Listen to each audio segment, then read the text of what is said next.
Is it time? It is time for us to do what we have been doing, and that time is every day.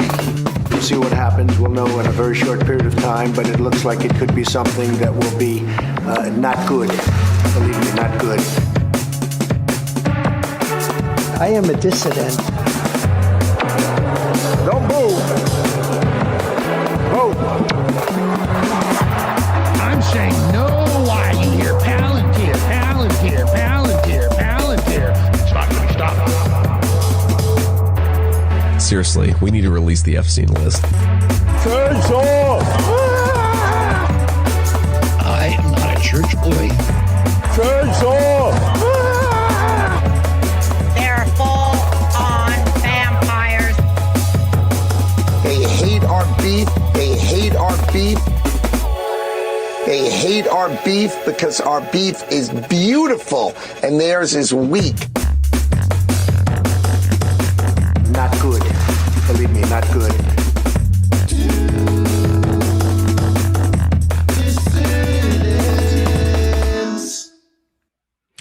Hello, dissidents. Welcome, one and all, to a Tuesday matinee edition of the Do Dissidents podcast. Keaton Weiss here with Russell Dibular, of course. You're muted or something. Something happened. Did you not mute, or did you not unmute? That's my fault. Yeah. Hello. You got to turn it on. Got to make sure that thing is plugged in. It's that Chivas, man. It's that Chivas. Yeah, Russell was out drinking. Got right on top of me. Yes. What is so wait, so you were out partying? Okay, yeah. So today is New Year's Day, technically here. So traditionally for Tet goes on for over a week. It's going to go on through Sunday, but people go back to their families. They go back to their hometowns. So about 70% of businesses are closed, but that means a fair amount of businesses are open. And there are still a lot of people. You got people who live in Hanoi. They don't go back to their hometown. This is their hometown.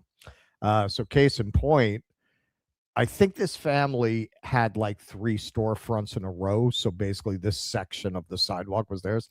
They set up like 3 long folding tables with over 20 family members of all generations. And they were just getting wasted, doing karaoke on the street. They had food out there. So they saw me filming. They gave me Chivas. They have a traditional thing where it looks like, I think it's like a homemade wine with like seeds in it. It's like a big pot with like multiple bamboo straws coming out of it. So they invited me to partake, which I did. You know, it's like a few of you, like you drink it together out of the straws. So yeah. And then they wanted me to hang out. I was like, no, man, I got to do a show. I can't. I'd still be there, honestly. Yeah. Like that was a fun gathering. That was a fun family. But yeah, man, it's it's definitely a party atmosphere. They don't remember like the way they celebrate their New Year's. You know, I filmed the fireworks last night, tried to live stream it, epic fail. I don't know why, but it didn't really work. Like the stream got cut off, it started to buffer. Like I don't know if that's the data service cutting it off. It's too much data, but it really didn't work. But none of the it's not like America on New Year's Eve where you're gonna have a bunch of bars open.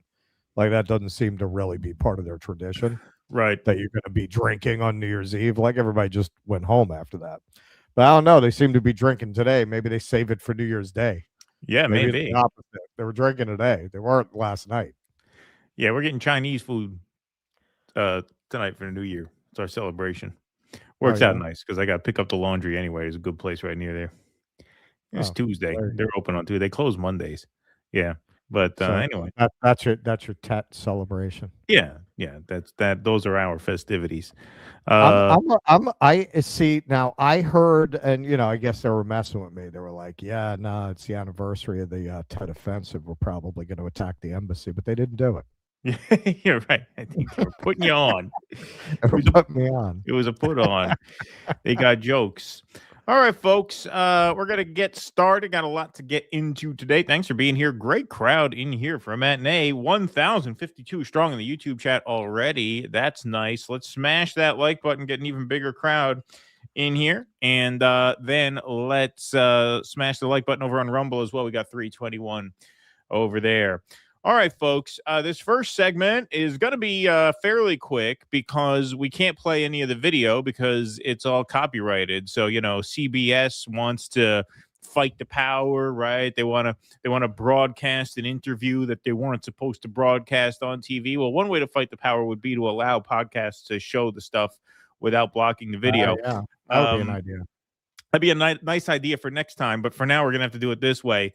Stephen Colbert says CBS blocked interview with Texas Democrat over FCC concerns. CBS late night host Stephen Colbert rebuked his own network Monday night, claiming that lawyers for parent company Paramount Skydance prohibited him from airing an interview with Texas State Representative James Talarico, a U.S. Senate candidate, over concerns it would violate the Federal Communication Commission's equal time rule.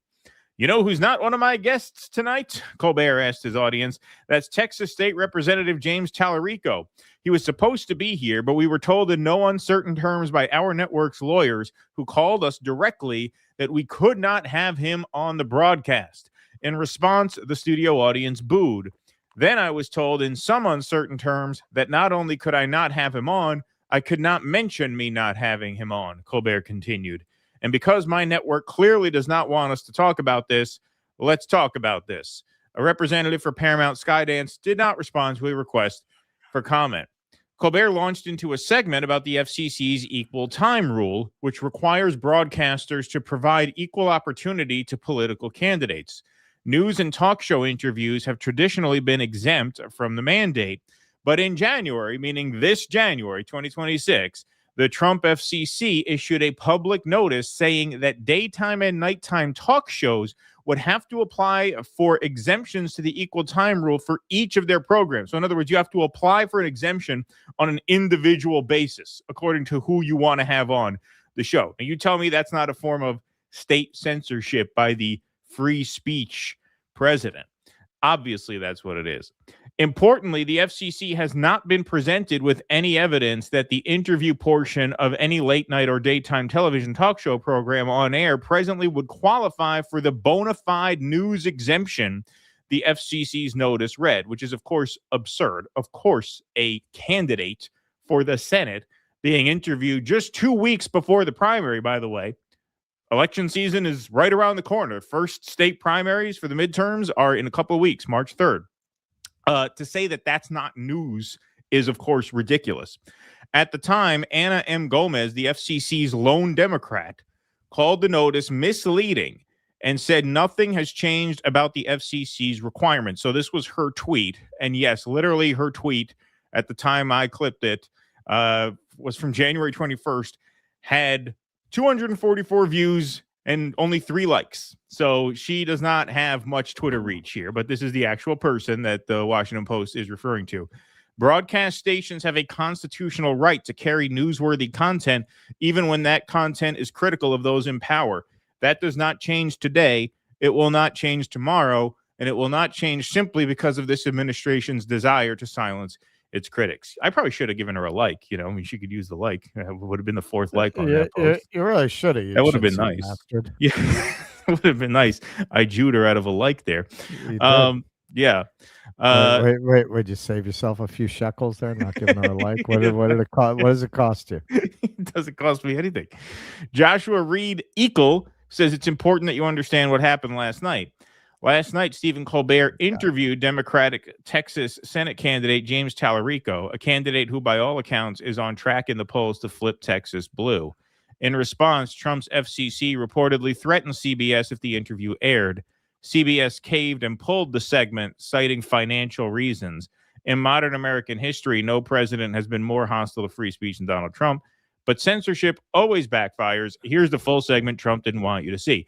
So, yes, Colbert actually did record the interview, and because rules for basic cable are different from internet rules, they were able to publish the interview on the internet. You know, for channels 2, 4, 5, 7, there's like special neutrality rules that are now being invoked and being applied much more stringently than before. As I mentioned, now the FCC is requiring each individual interview to be cleared with them before it's booked, which is just not workable in a fast-paced world of TV. Insane. That is tantamount to state censorship. Land of the free. Land of the free. Exactly. So here is Chris Roberry, also with killer Twitter reach. I was one of 4 people to view this tweet, but I clipped it. So talk about getting your 15 minutes. Shout out to Chris Roberry. Oh, yeah. He says, Streisand effect on full display today. FCC threatens CBS for having James Talarico on. Stephen Colbert still does the interview, but posts on an alternative channel. YouTube, the internet blows up, and way more eyeballs as a result of government trying to hide and stop and censor it. So yes, they published this on their YouTube channel. It got 1.1 million views in its first 11 hours. To compare that to some of their other views, Jennifer Garner was the second guest, the B guest from last night. She was bumped to the A guest, obviously, for the TV broadcast. That interview, 37,000 views, 65,000 views. If we compare this to some past interviews from a few weeks, Mark Ruffalo, 188,000 views. Even John Oliver, who's a relatively big draw, only 662,000 views in 2 weeks. So this one was up over 1.1 million in 11 hours. I'm sure it's far past that now, but that's just the beginning of it. On James Talarico's official X account, it's at 5.2 million. And other X accounts have clipped the video and put it up. So, I mean, this was at well over 10 million views within the first 12 hours when you add everything together. And so that's over 10 million views. I think that is a safe, if not conservative, estimate, since I just showed you 6 million views as of 2 hours ago between just those 2 links alone, not to mention all the third-party uploads and stuff like that. And nightly viewership of the Stephen Colbert Show ranges from, about 2.6 to 2.7 million, which is shockingly high in my view. But they get about 2.7 million viewers per night. So this is now getting at least 4 or 5 times the exposure as of now than it would have gotten had they just allowed this to air. Normally, when all is said and done, you're going to be looking at probably 10 to 15 times the exposure that it would have gotten had they not tried to censor it. Now, again, for copyright reasons, because CBS doesn't just demonetize, they actually block the videos if you show them on YouTube. We can't show you any of it, but it's all over X and it's on their YouTube channel if you care to watch it. Talarico's primary is in a couple of weeks, and so that makes this censorship particularly egregious, and I think it gives it particularly insidious motive because, of course, he's running in a fairly close primary with Jasmine Crockett, and Democratic primary voters, being the morons that they are making this a tough call. But conventional wisdom among sane people is that Talarico has a very good chance to actually flip Texas because of the political climate this year. Jasmine Crockett, I'm not going to say it's impossible because you could be looking at a historic blue tsunami, but that is what it would take to get Jasmine Crockett over the finish line. It would take an essential miracle, which is possible this year, given everything that's going on. Not going to say there's a 0% chance, but that WAPO article put it very well. No, sorry, it wasn't the WAPO. It was somebody who tweeted, one of the tweets I read. They put it well. He is on pace to flip Texas, and I think he is on pace to flip Texas. If you look at the betting odds now, there's now a 40% chance Democrats flip the Senate, which is up over 20 points from the beginning of the year. And next Tuesday, the Tuesday at, well, how many Tuesdays is it? What is it? 2 or 3 Tuesdays from now, whatever March 3rd is, that's a huge day. That's a huge day because if Crockett beats him in the primary, that makes it a much heavier lift for Democrats to flip that seat. And so exposure in this 11th hour of the primary is huge, and they tried to shut it down pretty obviously for that reason. But of course, it backfired.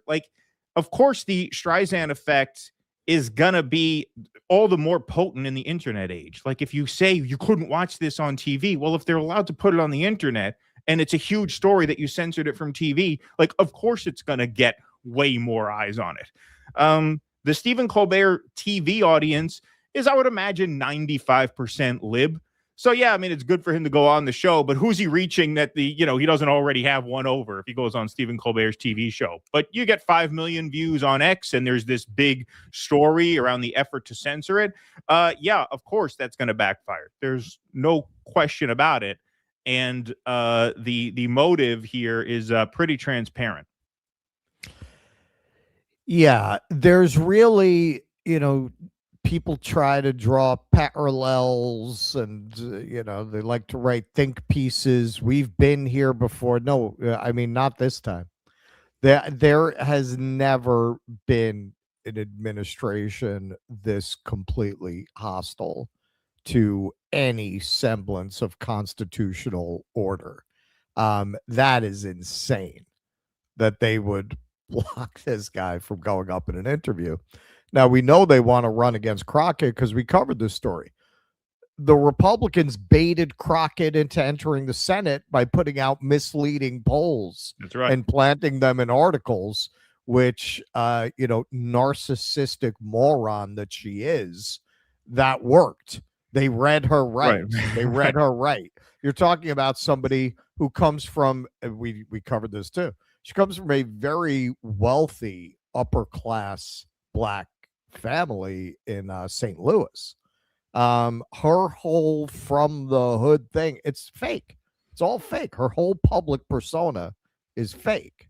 So, and she comes across that way. There are certain politicians who, very few politicians are able to convey authenticity because they tend to be, some degree of narcissist or psychopath. Those, unfortunately, are the people who are attracted to that.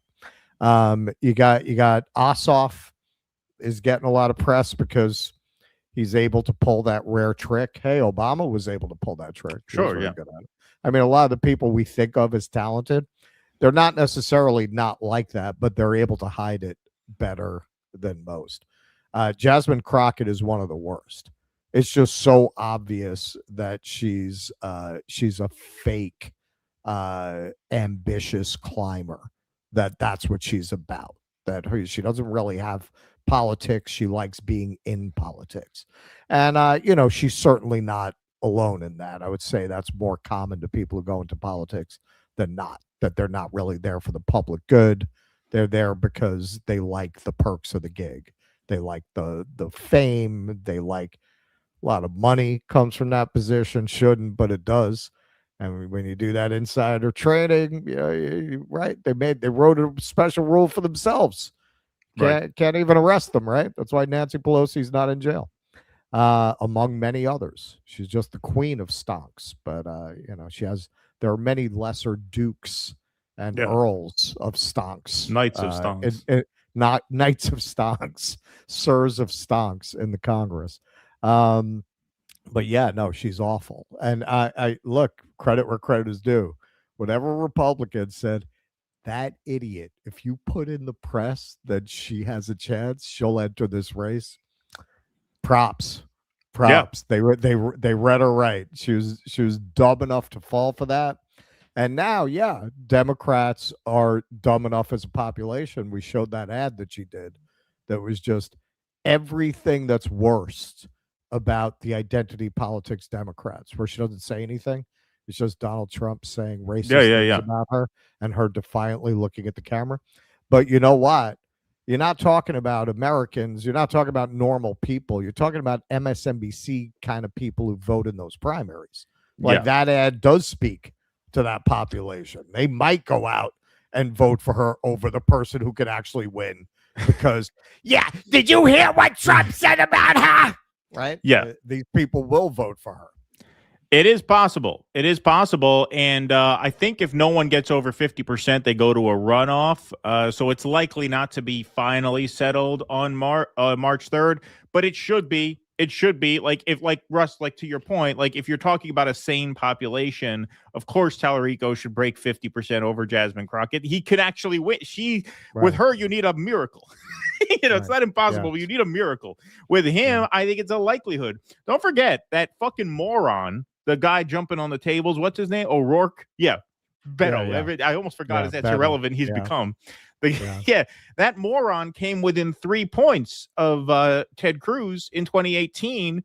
And that was basically when you had an administration that was, Mitt Romney with mean tweets, right?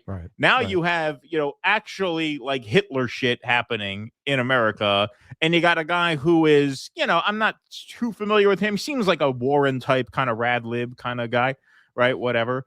But he does seem to have like talent. Like he seems like a smart, like he's not Beto, right? He's not a moron. So you have a guy with talent running in a much better environment electorally, at least for Democrats. Of course he can flip that. Like, of course it's a real opportunity.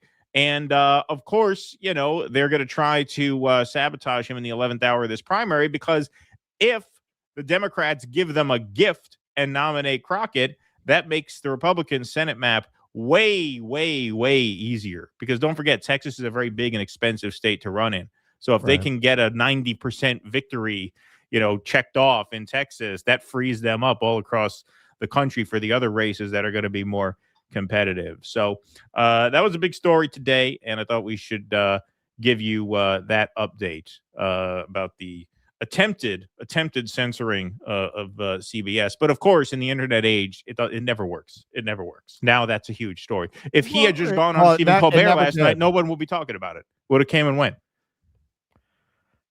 It never did work. Yeah. I mean, censorship always just pushes speech away from where you can see it. Right. It just pushes it underground at best. Exactly.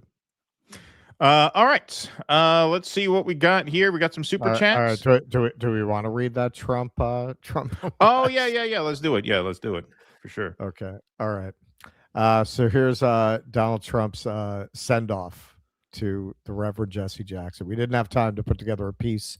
It broke late, but this was Donald Trump's take. The Reverend Jesse Jackson is dead at 84. I knew him well, long before becoming president. He was a good man with lots of personality, grit, and street smarts. Yeah, street smarts, yeah. He was very gregarious, someone who truly loved people, despite the fact that I am falsely and consistently called a racist by the scoundrels and lunatics on the radical left, Democrats all. It was always my pleasure to help Jesse along the way. I provided office space for him and his Rainbow Coalition for years in the Trump building at 40 Wall Street. I invited him to go to an island with me, but he wasn't into it. Responded to his request for help in getting criminal justice reform passed and signed when no other president would even try. Single-handedly pushed and passed long-term funding for historically black colleges and universities, which Jesse loved, but also which other presidents would not do. Responded to Jesse's support for opportunity zones, the single most successful economic opportunity package yet approved for black businessmen, women, and much more. Jesse was a force of nature like few others before him. He had much to do with the election, without acknowledgement or credit, of Barack Hussein Obama, a man who Jesse could not stand. He loved his family greatly, and to them, I send my deepest sympathies and condolences. Jesse will be missed. Okay, now there's the funny thing. I bet that's true. I bet Jesse Jackson hated Barack Obama. Oh, yeah. No, this was actually one of Trump's more based eulogies, I think. Like, it was one of his better moments. One of his better moments because, I like that he got that dig in against Obama, right? He had much to do with the election without acknowledgement or credit of Barack Hussein Obama, a man who Jesse could not stand. I'm sure that's true. I'm sure that's true. I'm sure it is true. And I'm sure Barack Obama did downplay whatever effect Jesse Jackson had, because Barack Obama liked to distance himself from like actual, black leftist leaders. Yeah. So I'm sure that's true. I'm sure that he probably did more for Obama behind the scenes than Obama noticed, and I'm sure Jesse Jackson resented Obama for that and other things, obviously. So yeah, that was one of Trump's better moments. I actually kind of liked that eulogy. I thought that was fairly based. Yeah. Not bad. Yeah. That's the Donald Trump we hoped we'd get. Yeah, that was the Donald Trump that we hoped we'd get. Yeah. Like that, not Orange Hitler. Yeah, like exactly. Like more of that, less of ICE murders. And you're on the right track. You're on the right track with that. Yeah, we probably would have gone MAGA. Yeah, right. Yeah, exactly. We're going full MAGA. We'd be wearing the red hat right now. Yeah, we'd be selling like raw dirt as a spice to extend your virility. Yeah, exactly. It didn't have to be this way. So yeah, a rare W for we were Trump. this close. We were this close. Yeah, we were this close, almost. Vientica says everything's a scam, everything's a lie. How's the rest go? I don't have it in my mind. Haha, good one. Eric Rousseau, Comrade Dobular, have you joined the party and picked a nice communist woman to sit down with you? I did buy the flag. You did buy the flag. Russell Dobular stays in Southeast Asia and starts the Elephant Rebellion. There you go. Eric Rousseau, it's the year of the fire horse. Double fire. What do people say and what to expect this year? What do the people say what to expect this year? Any predictions from the Vietnamese people? Not that they've shared with me. Nobody honestly, like a lot of Vietnamese very often want, especially the younger ones, want to talk to you to practice their English on you. Right. But nobody brings up politics. I mean, it's not. Nobody has said so about your president. Like, right? Doesn't come up. Doesn't come up. I guess they figure if you're there, you're one of the good ones. That's probably true. That's probably true. I told you. I mean, among English speakers, you're much more likely to run into Brits and Aussies than Americans in this part of the world. Right. There are some, but it's not common. Right. Like, honestly, even when you see black people, which frankly is rare, they're British. Right. That makes sense. Yeah. All right. You got some super chats over there? We do. Me shoot skeet super sticker. Thank you. Thank you. Michael Castillo, Keaton, I mailed the Rock and Stan separately. Don't start getting into that Pizzagate shit, man. Don't start speaking in code here, Michael. Yeah, I sent the grape soda. Yeah. Yeah. The Wood Tuesday and Stan Friday. Oh, awesome. Thanks. Yeah, I got this shelf cleared out. I'm going to put it right up there. Thank you. I will go. I'll have to run by the P.O. box, and I'll let you know if it's there. Brian Weiskopf. Very thoughtful, Castillo. Yes, indeed. Francis, Malay violated his free market principles. I know. I wanted to do that. I didn't. We never got to it. When he signed a law that suppressed the vast majority of Argentine worker cooperatives and forced striking employees to keep working for 4 hours a day. Well, that's really no surprise. I'll be honest with you, man. Atlas Shrugged. When I read it, I thought she made some interesting points about how capitalism in a theoretical way is supposed to work, that it will accrue to the more deserving. And then she has absolute vicious contempt for the idea of workers negotiating for the best price they can get for their labor, the way that she celebrates entrepreneurial capitalists negotiating for the best price they can get for their product or their steel or whatever. For some reason, that principle does not apply to workers. When workers do it, they're thieves. Yeah, no. When entrepreneurial capitalists do it, they're gods. They're Greek gods. They're atlases when they do that. So it's no surprise that carries over to Malay. And all these supposedly pro-capitalist people, they believe in a free market, but they don't believe in the right of labor to participate in that market and to leverage their labor to get the best price that they can for their work. That's a no-go. Rand was a real nasty bitch. Did you ever read the letter she wrote? I think it was to her She used welfare. She was on welfare at one point. Oh, yeah. I know. Did you ever read the letter? I think it was to her niece or something. Like, she lent one of the younger people in her family money. I think it was her niece. I could be wrong. But she lends her money that she needs for something.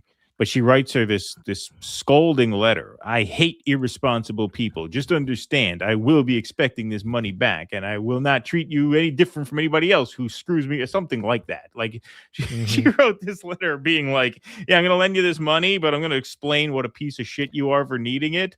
And even though I'm family, I'm not going to be at all like forgiving if you can't pay it back on exactly the terms that I'm laying out here. Yeah, a very nasty woman. Yeah, that's someone whose philosophy you want to build your life around. Yeah. Satanica, love from Bahrain, making this a running meme. Thank you. All right, thank you. Lee Hawthorne, putting polyamorous socialist in your Tinder bio actually gets you a ton of chicks who don't care about politics. MAGA chuds hate this one weird trick. There you go. Nice. That's pretty funny. Jolly Man Big Boy. In Texas, we are getting bombarded with nonstop Republican campaign commercials with Ted Cruz, John Cornyn, and Ken Paxton endorsing no-name candidates.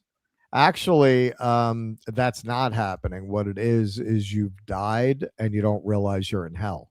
Right. Exactly. Yeah. Welcome to hell. Welcome to hell. That's right. All right. Let's move right on along here. Okay. So it was the NBA All-Star game, apparently. Here's LeBron James being asked about Israel because there's an Israeli player in the All-Star game who I heard did very bad. I heard he only scored 5 points. That's a terrible game. What a shame. But here is LeBron James being asked about Israel by a member of the press.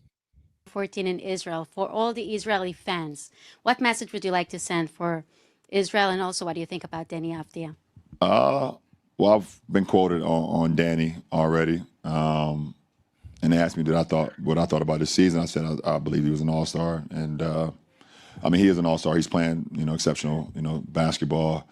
He scored 5 points. So that's that. And then I mean if I have fans over there, I've never been there. If I have fans over there, then I hope you have been following my career. I hope I inspire people over there to not only want to be great in sports, but I want you to be better in general in life. So hopefully someday I can make it over there. Like I said, I've never been over there, but I've heard nothing but great things. And you've heard nothing but great things. I appreciate the question.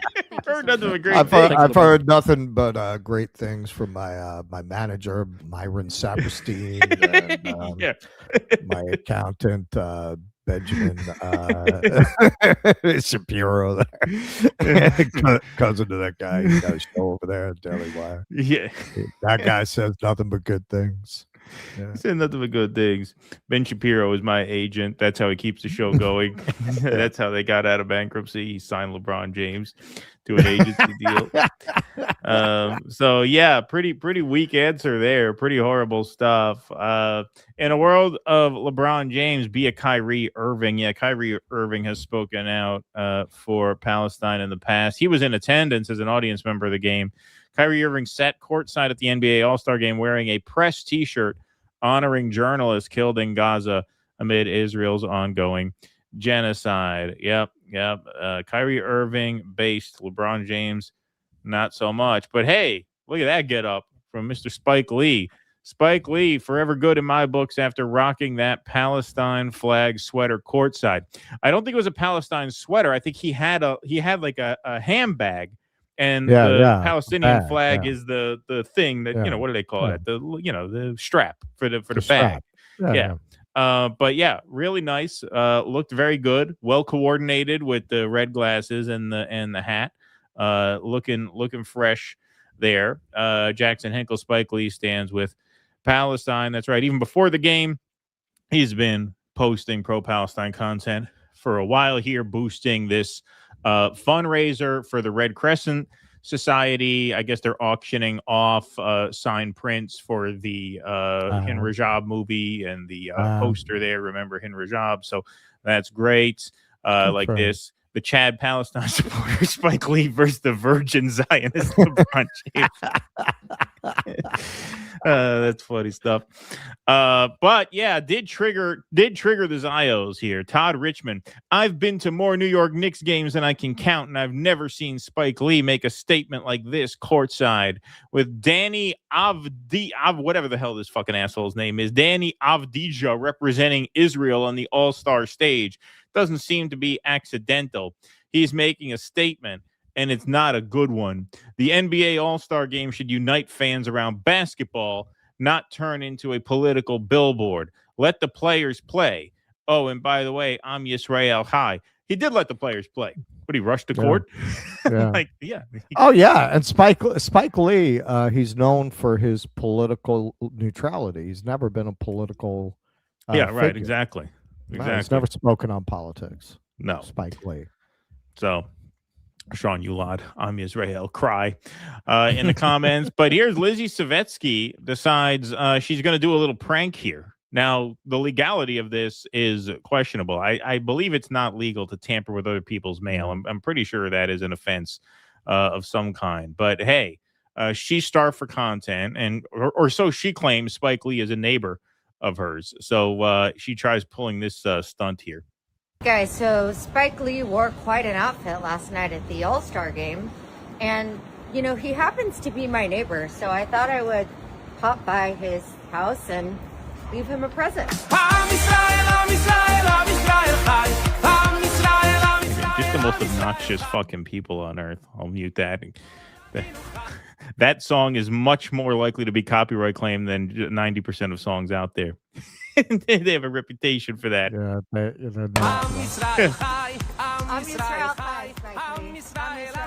I'm Yisrael High, Spike Lee. So she stuffs an Israeli flag in his mailbox, which Eddie Liger from Midwestern Mark says this is a crime. You can't just jam shit in people's mailboxes. But the NYPD is run by the IDF, so she'll face zero consequences, just like Israel faces zero consequences for double tapping hospitals with U.S. taxpayer-funded missiles. This is a simpler, funnier explanation. It's illegal to put trash in someone's mail slots. Yeah, and could be interpreted as an act of intimidation. What if he doesn't know that's you doing a stupid stunt for your stupid Instagram, which I'm sure he doesn't follow, and he just comes home and he sees an Israeli flag in his mailbox after showing up in a pro-Palestine garb? He could think that's intimidation of some kind. But hey, all right. So this is for Virtuoso. Are you saying the Israelis have a reputation for murder? Yeah, right. Exactly. Anti-Semitic, Keaton. This is a heartbreaker for me. This one goes out to Virtuoso. Virtuoso, raise your hand if you're in the chat. This is the Craig Carton show. So Craig Carton is a New York sports radio guy who I've always been a big fan of him as a radio guy. I think he's very talented and very funny. You know, when we first started doing this show, we did this as an audio podcast. And so, I watched a lot of YouTubers, but if someone asked me way back when, who would like your influences be, there would be mostly radio guys, because the first thing we did was all audio. And so he's great at what he does. He's very funny. He's very good on the mic. He's very dynamic performer. But man, did he shit the bed on this one. NBA should ban Spike Lee for disrespectful pro-Palestine outfit. Ugh. End of an era for me. I won't listen to this guy anymore. Be banned from every basketball game for the rest of his life. Spike Lee should be banned from every basketball game for the rest of his life. The fact that Spike Lee would protest the fact that an Israeli-born player made it to the All-Star game, the player's not political. The player's just playing basketball. Just playing ball. There's no place for this.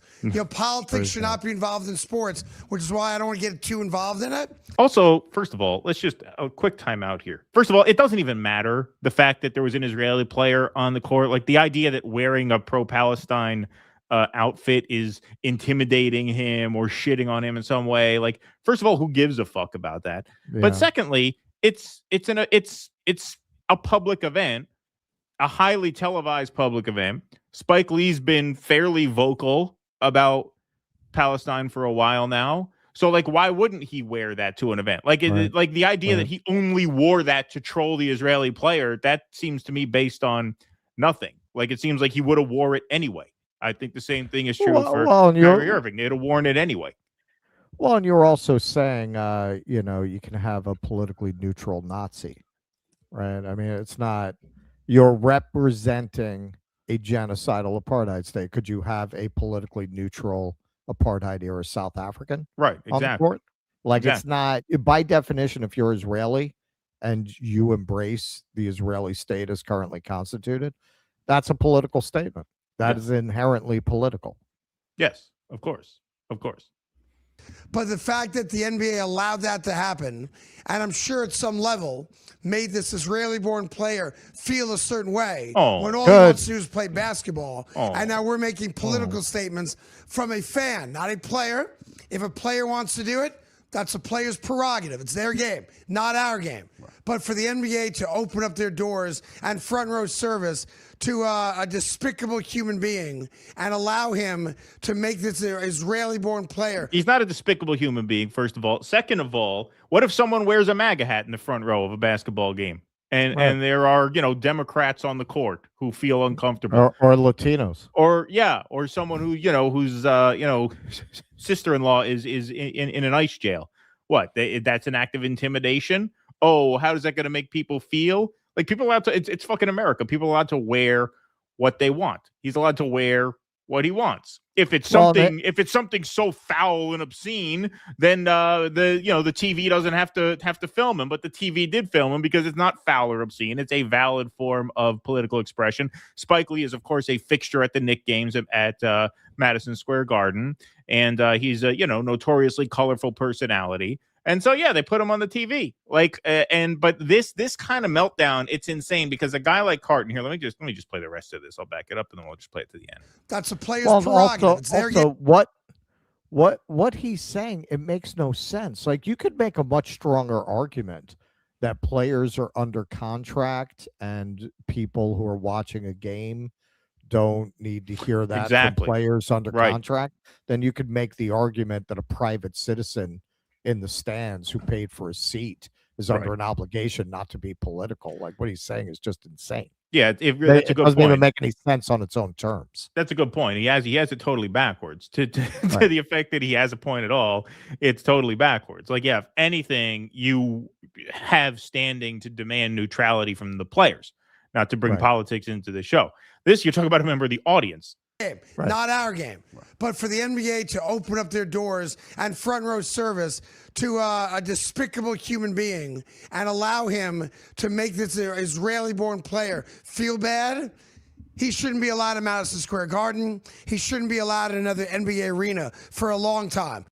Oh, really? Wow. Really? Wow. What a fucking asshole. But, this really speaks to something. We talk about Jerry Seinfeld as a guy who doesn't come off particularly political, right? His understanding of this as well. I'm Jewish, so I was raised to support Israel, so I guess that's what I should do. I mean, that's literally what he says in interviews. That's the same thing with this guy, I feel. Like, I've listened to this guy for a long time. Like I said, I always found him to be really funny. But yeah, I read his book. I was a big fan. Like, they had the Boomer and Carton show when it was on was a great show. And oddly enough, he ran up a lot of gambling debt and then got busted for running a Ponzi scheme, struggling to pay it off, and went to jail for a year, and they let him out. This guy? Yeah. So he's got a bit of a shady past. So he's they got him by the scrotum there. Yeah, exactly. No, but he's a Jewish guy, and he strikes me as the kind of like, this is very reflective of the brainwashing that goes on for a lot of Jewish people from when they were very young. Like, I've never heard this guy. I've listened to this guy for literally hundreds of hours of my life. I've never heard him utter a political sentiment ever. Yet this brings it out of him. That's the brainwashing. That is the indoctrination at work. I've literally listened to that guy, more hours than I could count. I used to listen to him every day when I was up working. They'd be on from 6 to 10, and it was a great show. I love the show. I've never heard him say a political thing fucking ever. This brings this. Now he comes out, Spike Lee, a horrible person for making the Israeli feel bad. I mean, that is really a sign of just how toxic a lot of this culture is, where, you get fucking brainwashed, where you see a Palestinian flag, and that's the reaction from a pretty apolitical person. It really is something else. I got a little more. Anything to add? Yeah, well, that's why it's the Church of Ziontology, man. Right. Like, I just kind of ended any kind of communication with somebody I've known for like 20 years. And this was somebody who very sweet, very nice person, very, to the right of Netanyahu, arguing for settlements. You can't steal land that belongs to you. Right. This is like a deadhead. This is like somebody, this is like a wake and bake hippie deadhead who that's the indoctrination. Like that is so inconsistent with the personality.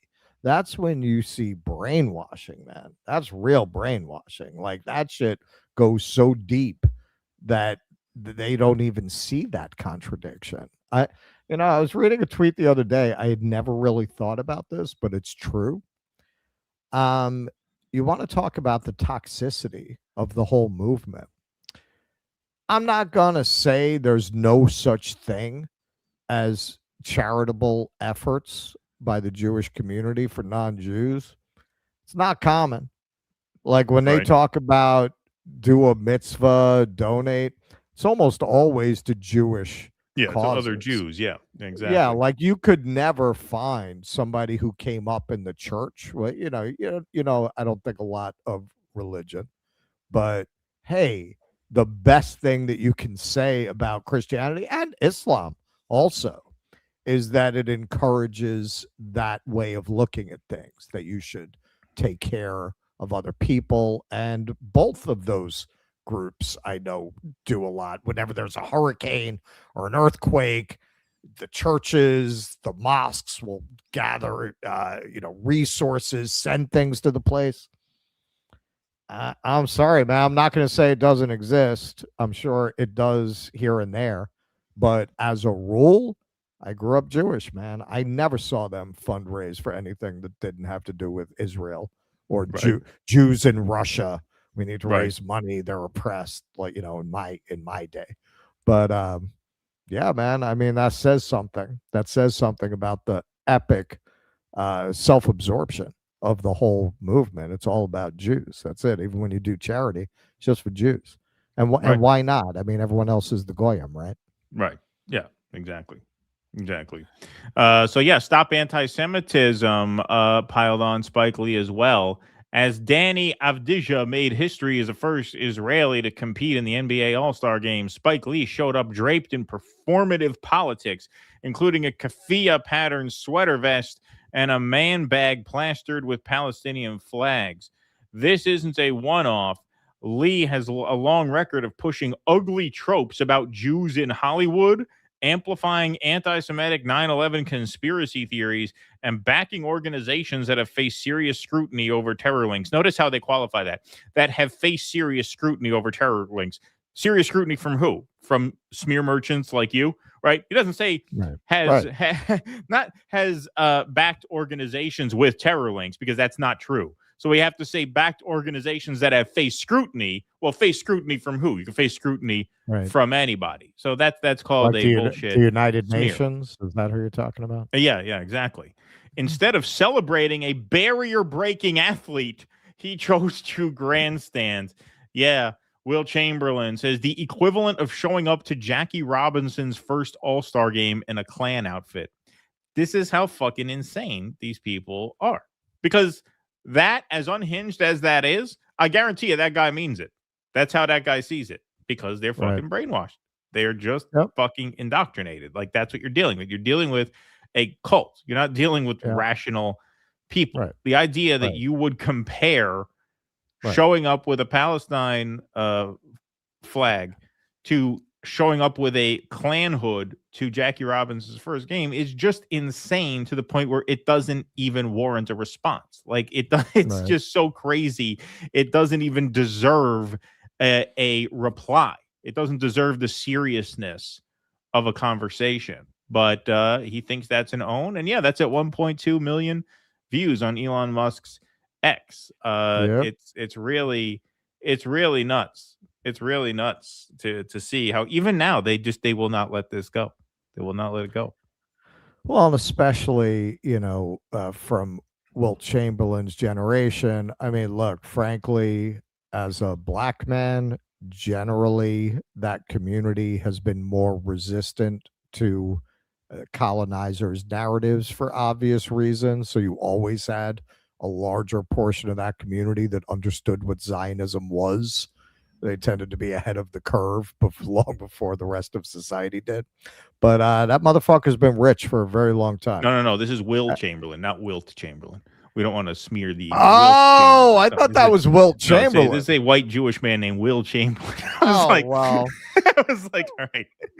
Well, when I heard you say that, I was like, well, I think I'm going to have to jump in here. And then I was like, yeah, no, I got to jump in here. I have it on good authority that Wilt Chamberlain is an octoroon. You're right. I assume we're talking basketball. It's basketball, yeah. I guess it is. Yeah. I probably should have said not to be confused with Will. Also, remember, like, I'm on a smaller computer. Yeah. So How old is Will Chamberlain? He's still alive, right? No, he died. Will Chamberlain died. He's dead a long time. Wow, he's dead for 20. Will Chamberlain's been dead for apparently 27 years. You know what? The Zionists don't care about that. They make you tweet anyway. No rest for you, Mr. Chamberlain. No rest. Rise.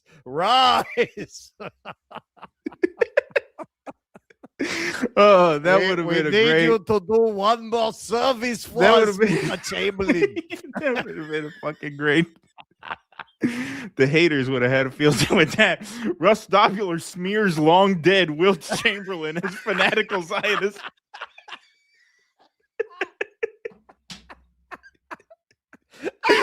That would have been good.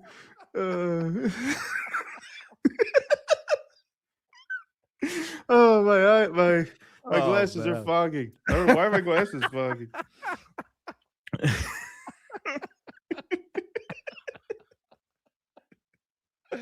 Oh man! All right. Well, sorry, Will.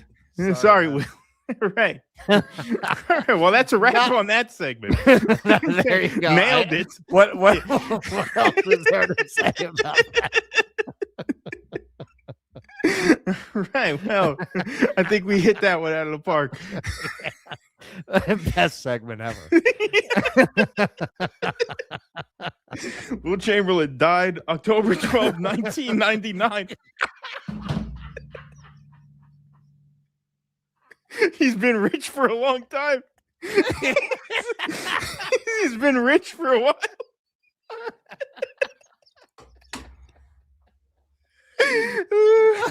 Oh, man. The money got to his head. Man, he's been fucking dead for almost 30 years. That's good. Oh man.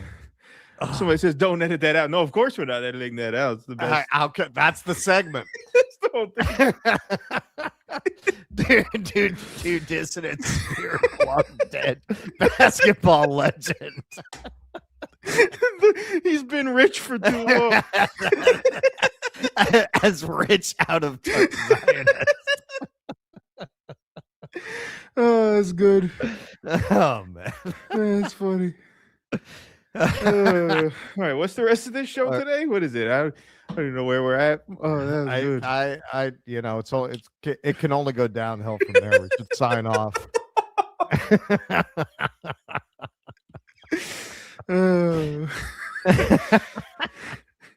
Ask that All when right. Rokana comes on. So what's your opinion on Will Chamberlain's Chamberlain. recent comments about the Spike Lee?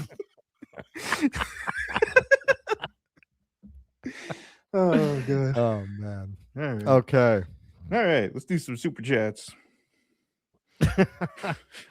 All right. Mr. Da Silva, catch me outside. How about Dow? Am I missing something on that? Soon Heaven, heavily censored. Dr. Shiva, Yeah. get involved. Poor Dr. Shiva. Nadia Izilrab. Thank you guys. Yalla yalla intifada. All right. That's what Spike should have yelled from the court. Yeah. Jolly man, big boy. Every time the other team scored. Yalla yalla intifada. Jolly man, big boy. Oh man, too much laughter today. Moral oral episode, oral posts Epstein's face everywhere, including mental health clinics, because he mistook the phrase Epstein didn't unalive himself as inspiration for people with unaliving tendencies. All right, I see where you're going with that. Needs a little workshopping. JD DeSantis, here's $5 for my first hit of virility dirt. Well, more Rock McDonald. Everything's a scam. Everything's a lie. I'm in the MAGA base, and I'm way into guys. Yeah. Here, take two more because Virtuoso chatted. Virtuoso is here. I want to read Virtuoso. All right. Christopher Back, 2103. Democrats equal narcissists. Republicans equal malignant narcissists. All right. You wanted this one? Well, yeah, because Virtuoso, I shouted him out in that last segment. Yeah, so Virtuoso says, I testify that I listen to sports talk radio. I've done so for the last 2 decades, and I can honestly say the New York sports talk radio has completely fallen off since Mike and the Mad Dog. I agree, since they left. Carton is a scumbag, douchebag. Yep. Yeah, no, I agree. I mean, the Mike and the Mad Dog, that was like super classic. Like, you didn't even have to be a sports fan to enjoy Mike and the Mad Dog. Like, they were really fun. But yeah, yep. So I'm glad you caught that live, Virtuoso. I'm glad you caught that live shout out. Thank you for the donation. All right. What do we got here? Vienticus. Oh, sorry. What did I do?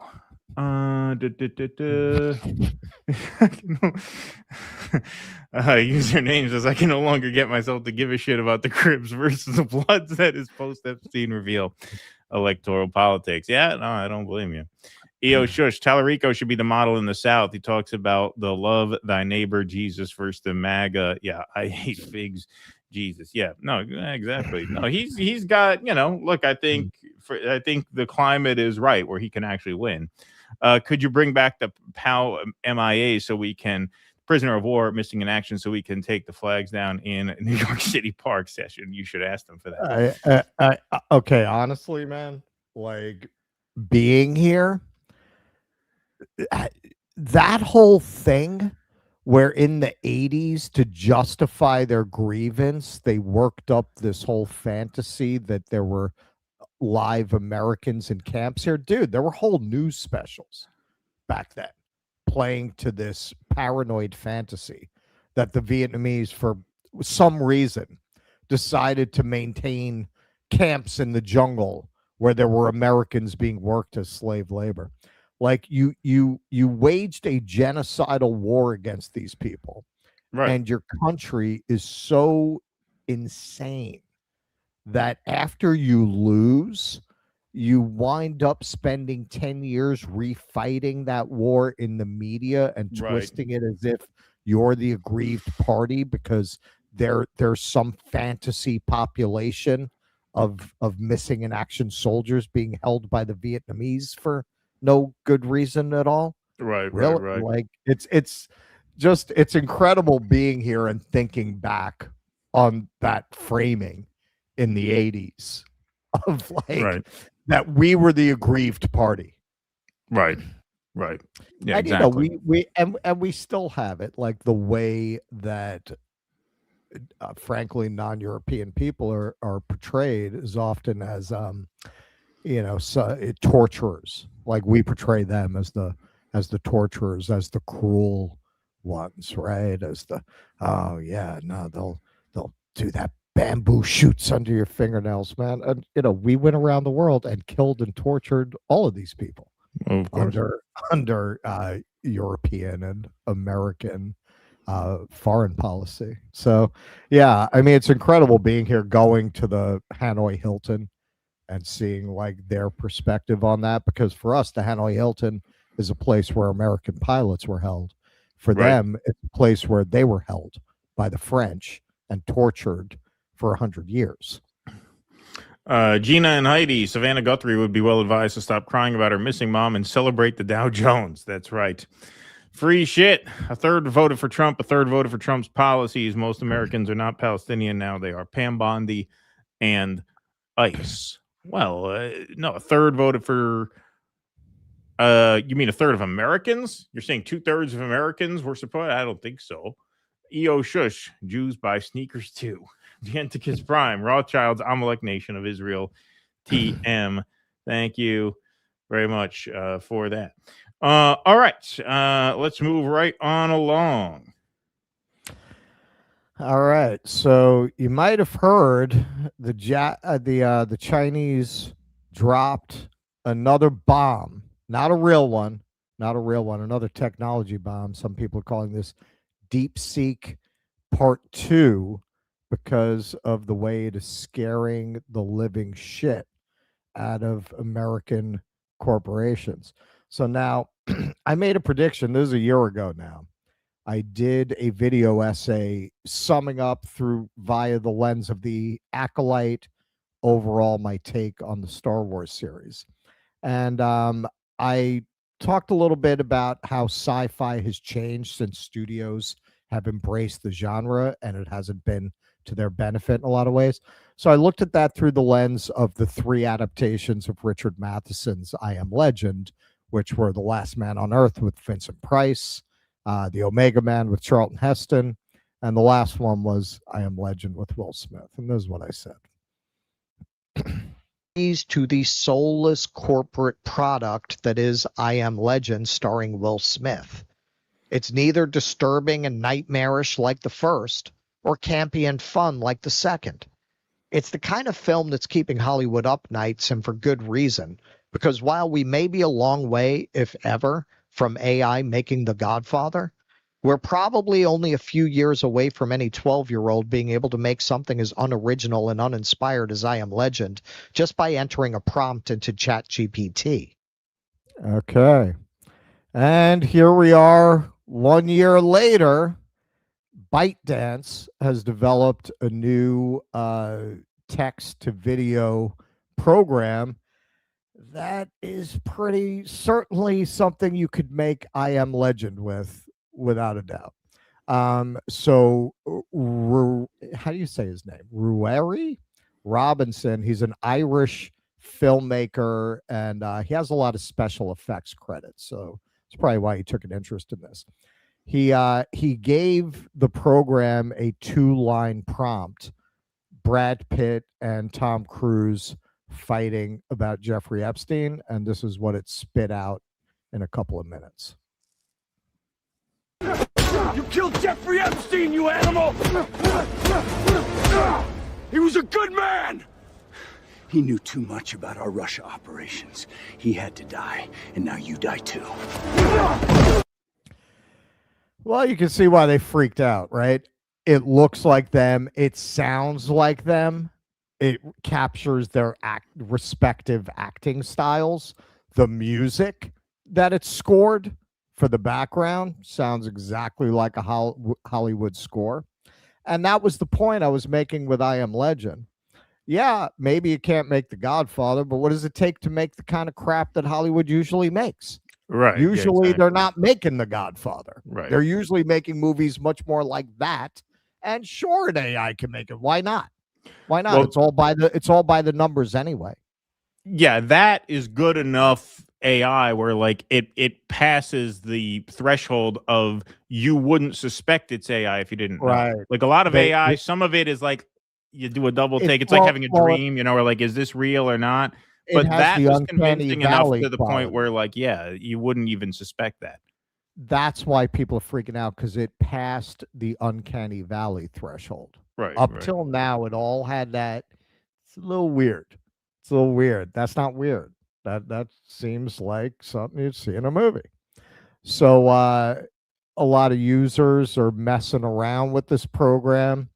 HBO gave us the ending they wanted. Fans never accepted that. He's talking about Game of Thrones. I called the ending of Game of Thrones the bitches be crazy ending. Now, Sea Dance 2.0. Is that what it says? These letters are very small for me. Yeah, Sea Dance 2.0 used AI to create the ending we deserved. Say what you will about AI, but this is what it's capable of. Now, what this came up with, I would say, is in the other direction. This is certainly not how I would end Game of Thrones. This goes from bitches be crazy to bitches be mothers.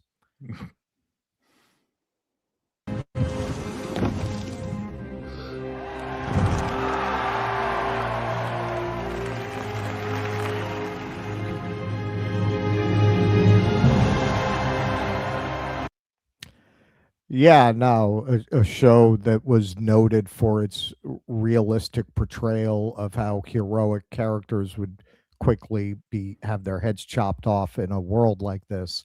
Yeah, that's how it should have ended. So Yeah. you're kind of going to the other extreme, but in terms of the AI, looks great. And this is kind of to the point for what we do. You know, there's a lot of debate in our space about whether you should use this, you know, AI slop, right? I think we would be doing a disservice to people for being Keaton not to mess with this, given that you could do things like this with it. Down and chum some of this shit.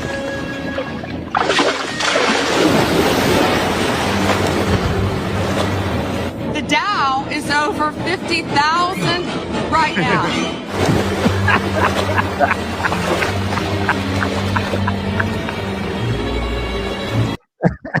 I mean, come on. How can we not play with this technology? I mean, our first AI slop video should definitely be a 90-year-old Wilt Chamberlain rage tweeting at Spike Lee. yeah, but he's got to be. I was referencing Serpent in the Rainbow, like he's got to be raised from the dead by a voodoo. You know, made to, you know, with Benjamin Netanyahu in the back with a yarmulke on. Yeah, like the voodoo works with the Israelis. Yeah, exactly. Yeah. Resurrecting Wilt Chamberlain and forcing him to spout Zionist propaganda.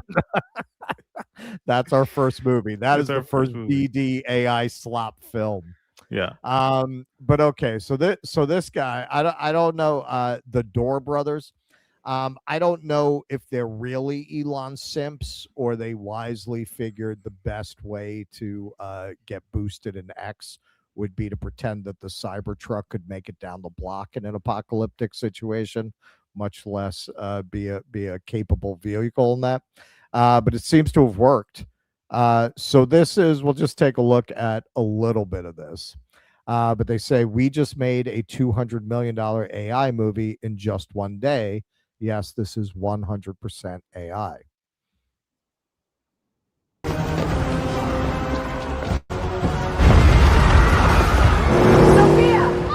I love you. I'm on my way. I need you to hide. Get underground. I mean, the way better actor than Gal Gadot. Yeah.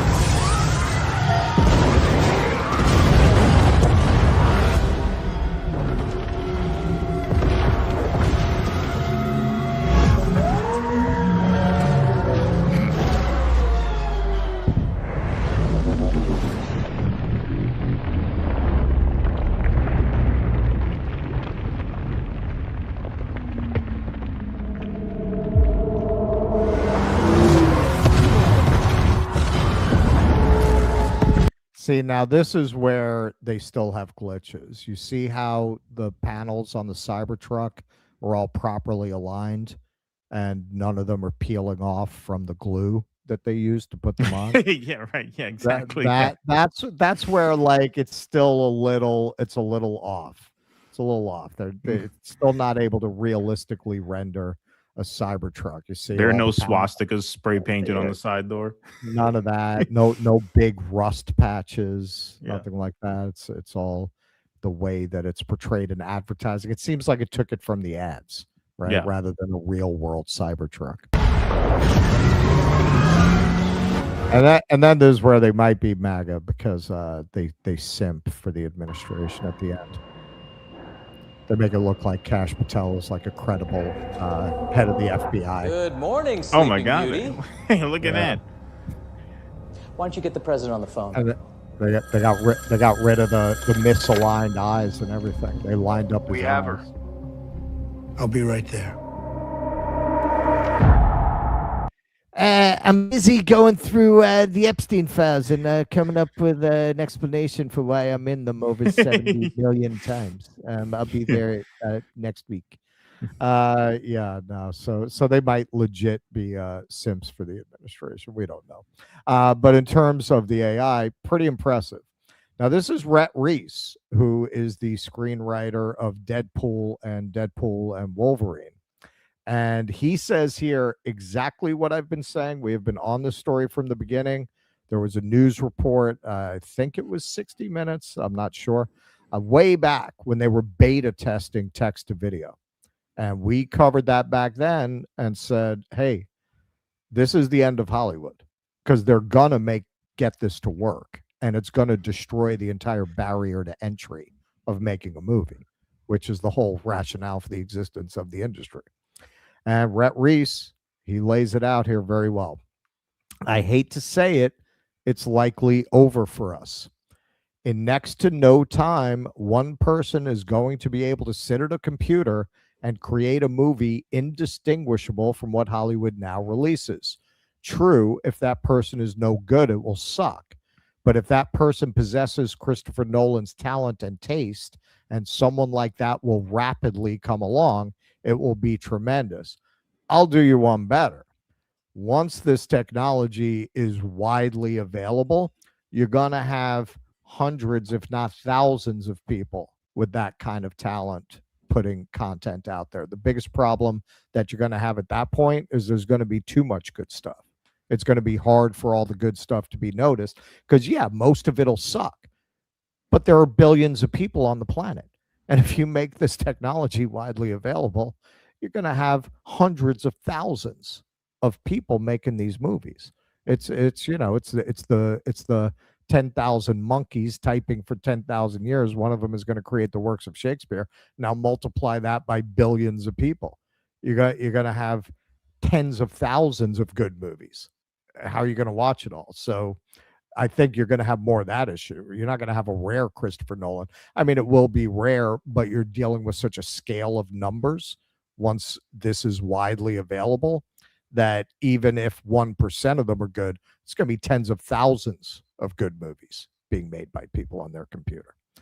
Hollywood has long been a gatekeeper that keeps young, poor people away from creative levers. When a young person with no capital sets out to impress Hollywood, they will use tools like these. I think he's still not getting it. I don't think impressing Hollywood is even going to be an issue. And young Chris Nolans will be among them, and amazing stuff will result. But in terms of what he's talking about in regards to class dynamics, he's absolutely right. And it's something we've talked about a lot on the show. You wonder why art is so out of touch. It's because it tends to be made by people with privilege who are completely out of touch with the struggles of ordinary people. That's why Hollywood is the way it is. Because if you look at the backgrounds of most of these people, they come from privileged backgrounds. That's why they're there in the first place. Usually you already have to have had a leg up to get anywhere in that industry, and their politics follow from there. A post to clarify. I am not at all excited because he got a lot of pushback from people in the industry for these posts. A post to clarify, I'm not at all excited about AI encroaching into creative endeavors. To the contrary, I'm terrified. So many people I love are facing the loss of careers they love. I myself am at risk. When I wrote It's Over, I didn't mean it to sound cavalier or flippant. I was blown away by the Pitt v. Cruz video because it is so professional. That's exactly why I'm scared. My glass half empty view is that Hollywood is about to be revolutionized / decimated. If you truly think the Pitt versus Cruz video is unimpressive slop, you got nothing to worry about, but I'm shook. This from China Pulse. We'll just read the last part of this. With this release, it has become almost impossible to distinguish between reality and fiction, to the extent that Lu Huang, an AI consultant and digital film director, said, I studied digital filmmaking for 7 years, and I'd say that 90% of the skills I learned have now become useless after the release of Seedance 2.0. Now, this is kind of interesting because this is the question, right? Can you make stuff that's not slop with this? From El Cine, the first official AI movie is here, and it's wild. China's top director, Jia Zhangqi, was so impressed by Seedance 2, but they're going to stop me at the border just for that pronunciation. Yeah. By Seedance 2.0 that he made a film himself in just 3 days.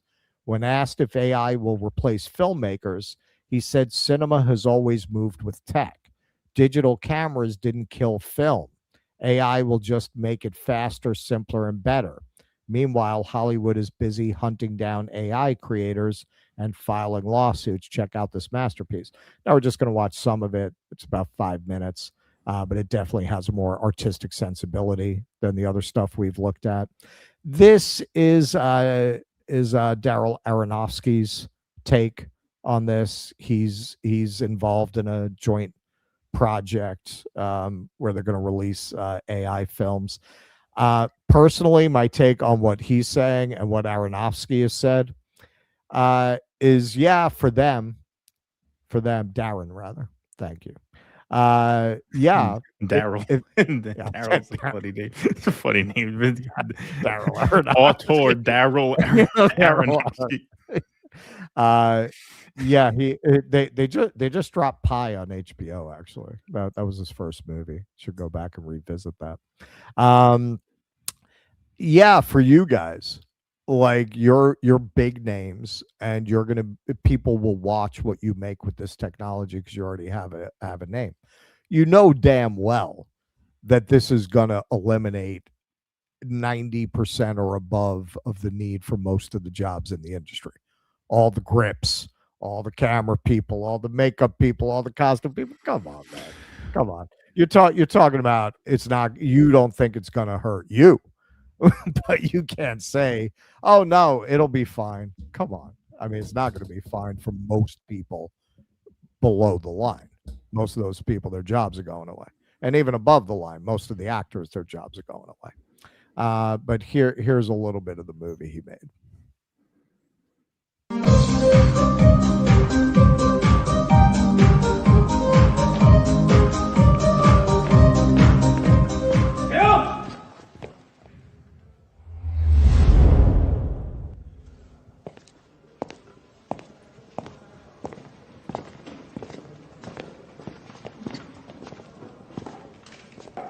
你是谁？我喝口水的功夫怎么就换人了？我是 AI 版的你。什么？我还说我给你拍完算了，你跳完这一节心率还不得蹭蹭往上飙啊？别乱说，我身体好得很。你有何贵干？您忘了，咱俩今天要录节目。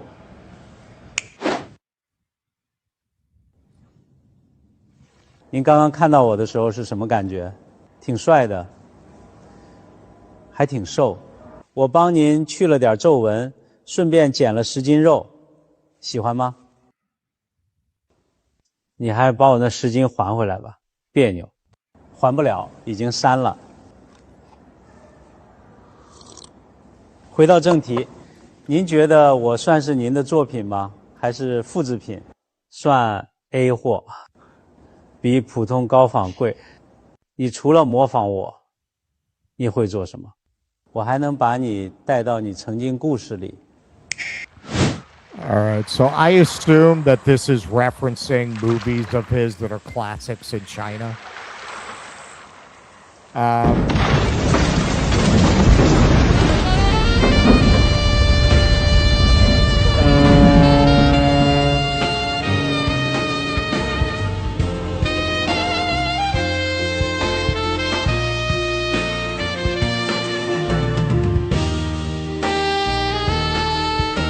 有些事情说不清楚，不说也罢，因为每个人只能陪你走一段路，迟早是要分开的。All right, so that's an example of something with a more artistic sensibility. I have a theory about where this is going to go, but I'll save it to the end. All right, the New York Times, just a little bit about this. A 15-second clip created by artificial intelligence tool owned by the Chinese technology company ByteDance appears more cinematic than anything so far. ByteDance released CDance 2.0 last week, nearly 2 months after a previous version had failed to prompt much anger. A news release from the company praised the updated tool's physical accuracy, realism, and controllability, which it said was suitable for the needs of professional-grade creative scenarios. The creation process, the release went on, is more natural and efficient, allowing users to control their creations like a true director. Now, if that's true, that is part of what we haven't had yet that has not allowed it to really function as a substitute for a film studio. Like, up to now, you put in a couple of lines of text and it's going to spit out what it's going to spit out. And you keep trying and trying until it gives you something like what you want. But it's inevitable you get to the point that you're going to be able to say, I want this camera angle. You're going to be able to control it in that way. Now, I don't know. I haven't played with it, but it sounds like they're describing something more along those lines where you have more of that kind of control. Charles Rifkin, the chairman and chief executive of the Motion Picture Association, called on ByteDance to, quote, immediately cease its infringing activity, unquote, saying in a statement that CDance 2.0 had engaged in the unauthorized use of copyrighted works on a massive scale. Human Artistry Campaign, a global coalition that advocates using AI with respect for the irreplaceable artists, performers, and creatives, said on social media that unauthorized works generated by CDance 2.0 violated the most basic aspects of personal autonomy. Disney, which in a watershed $1 billion deal last year, agreed to allow OpenAI Sora users to generate video content with its characters, sent a cease and desist letter to ByteDance, accusing it of supplying CDance with a pirated library of Disney's characters, as if Disney's coveted intellectual property were free public domain clip art. ByteDance, which also owns TikTok and has been valued at $480 billion in the private markets, said in a statement that it respected intellectual property rights and was aware of the concerns about CDance. Quote, we are taking steps to strengthen current safeguards as we work to prevent the unauthorized use of intellectual property and likeness by users, the statement said. Not everyone is awed by CDance's latest technology.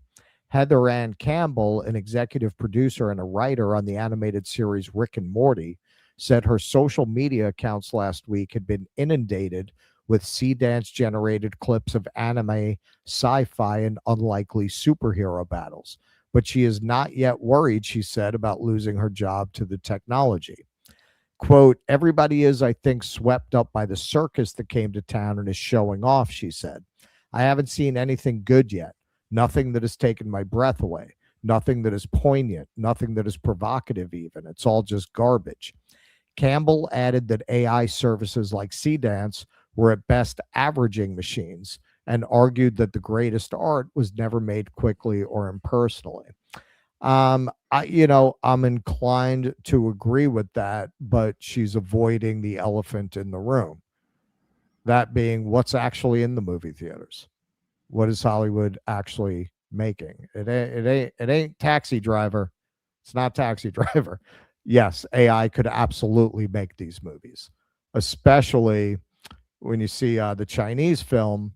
The model they seem to be coming up with is you have what they're calling a human in the loop, right? So if you wanted to make this Superman movie, you would still have James Gunn involved, right? And he'd be tweaking and making choices. But do you need the people? Do you really need all those people to make something like that? The Fantastic Four, these superhero movies. This is what's in the movie theater right now. Shelter, Avatar, I mean, goes without saying.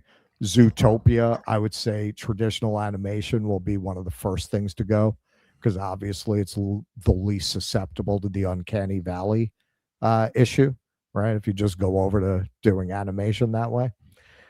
Dracula, Send Help is supposed to actually be pretty good. Supposed to actually be pretty good, but again, is this anything that these AI programs with a human involved in the process couldn't do? Things that are more creative and original that are out. I mean, they're out there. Wuthering Heights. I can't speak to the quality. I haven't seen either of these movies. People are saying good things about Good Luck, Have Fun, Don't Die. That's supposed to be pretty good. This is where I think this is going to go. I always think of the scene in Blade Runner where he asks her if her snake is real. And she says, "You'd think I'd be working here if I could afford a real snake." I think human generated content will wind up being like fine art. It'll wind up basically going the way the theater went. Theater was a popular art form. And once it was really replaced among the general public by film and TV, it kind of joined ballet and opera as being something that's not profitable, that relies on philanthropy and donors to support it. And that's also why most of it tends to be pretty highbrow and not really appealing to public taste, unless you're talking about the jukebox musicals, which are a completely different category. Those are like the theme park rides of theater. But generally, theater, Death of a Salesman, things like that, that's philanthropic, right? That needs donation, it needs support. I think there will be always people will want to see films with people, just like theater didn't die when it got replaced by film and TV. It continued with, people donating money to continue to have that art form out there. I think you're going to wind up having something you've never seen before, because this was always considered an inherently commercial medium. You're going to wind up having 501c, which is the not-for-profit designation that theater companies use. You're going to wind up seeing 501c3 film production companies that rely on donations and support to continue to make artistic content. And what happened with theater will happen with that. Like film will become more like fine art, where you're only really doing that kind of highbrow stuff. And what's generally in the movies, it's going to be done by AI. It's going to be done by AI. And frankly, this is going to coincide with what we're already seeing. People aren't even going to watch shit at the movies anymore. They're not going. They're not going. Every weekend, it's another movie that underperformed. How many movies do you see that are overperforming? Some very small movies here and there, but even that, you can't pack out these movie theaters anymore. Almost never. COVID permanently, maybe that just accelerated a process that would have happened anyway, but it changed people's habits. It absolutely changed people's viewing habits. They're not going to the movies like they used to, and we're far enough away from COVID now to say that change is permanent. So you're going to wind up with a completely different means of even distributing these things. Now, I think you will still have some movie theaters, but again, it's going to be what happened with theater. Like people are, it's going to be inherently a kind of fine art house. You'll wind up having movie theaters.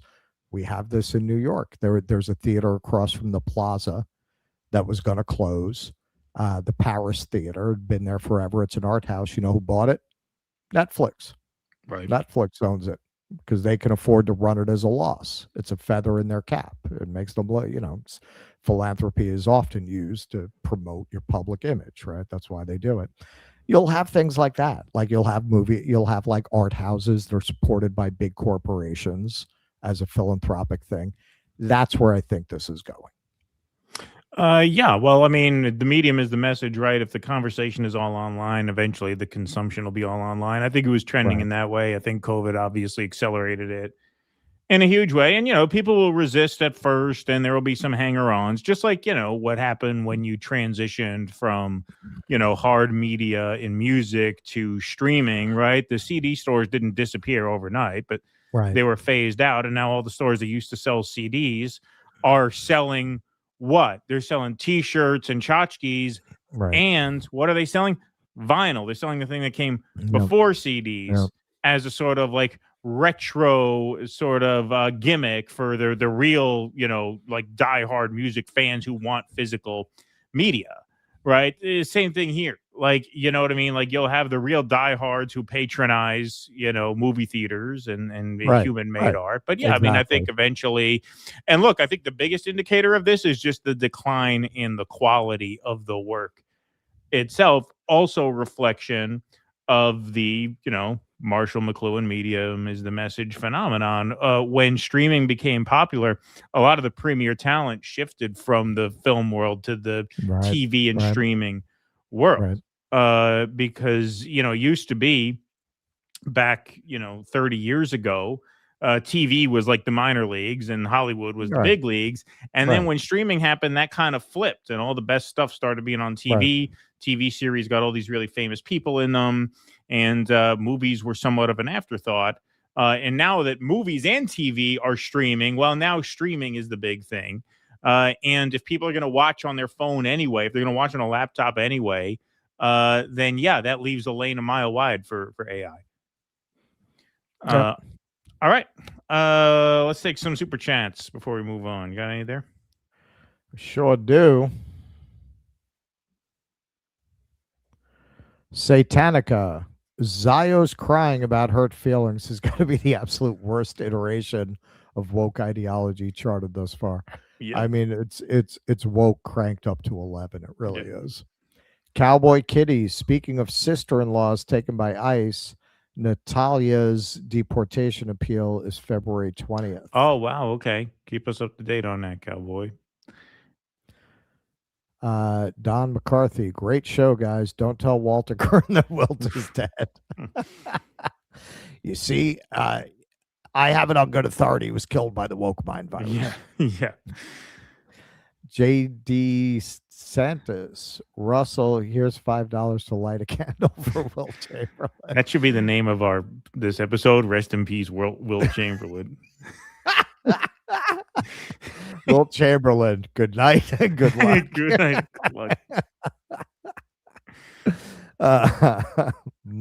Mike Micketsup. Great work on Rubio's Munich speech last show, gents. Went through the French school system. The level of superiority complex some of these motherfuckers have is actually unbearable. Oh, I know. I've been to France. They got a thing. You know what France is really mad about? That the world didn't end up speaking French, that they ended up speaking English. Yeah.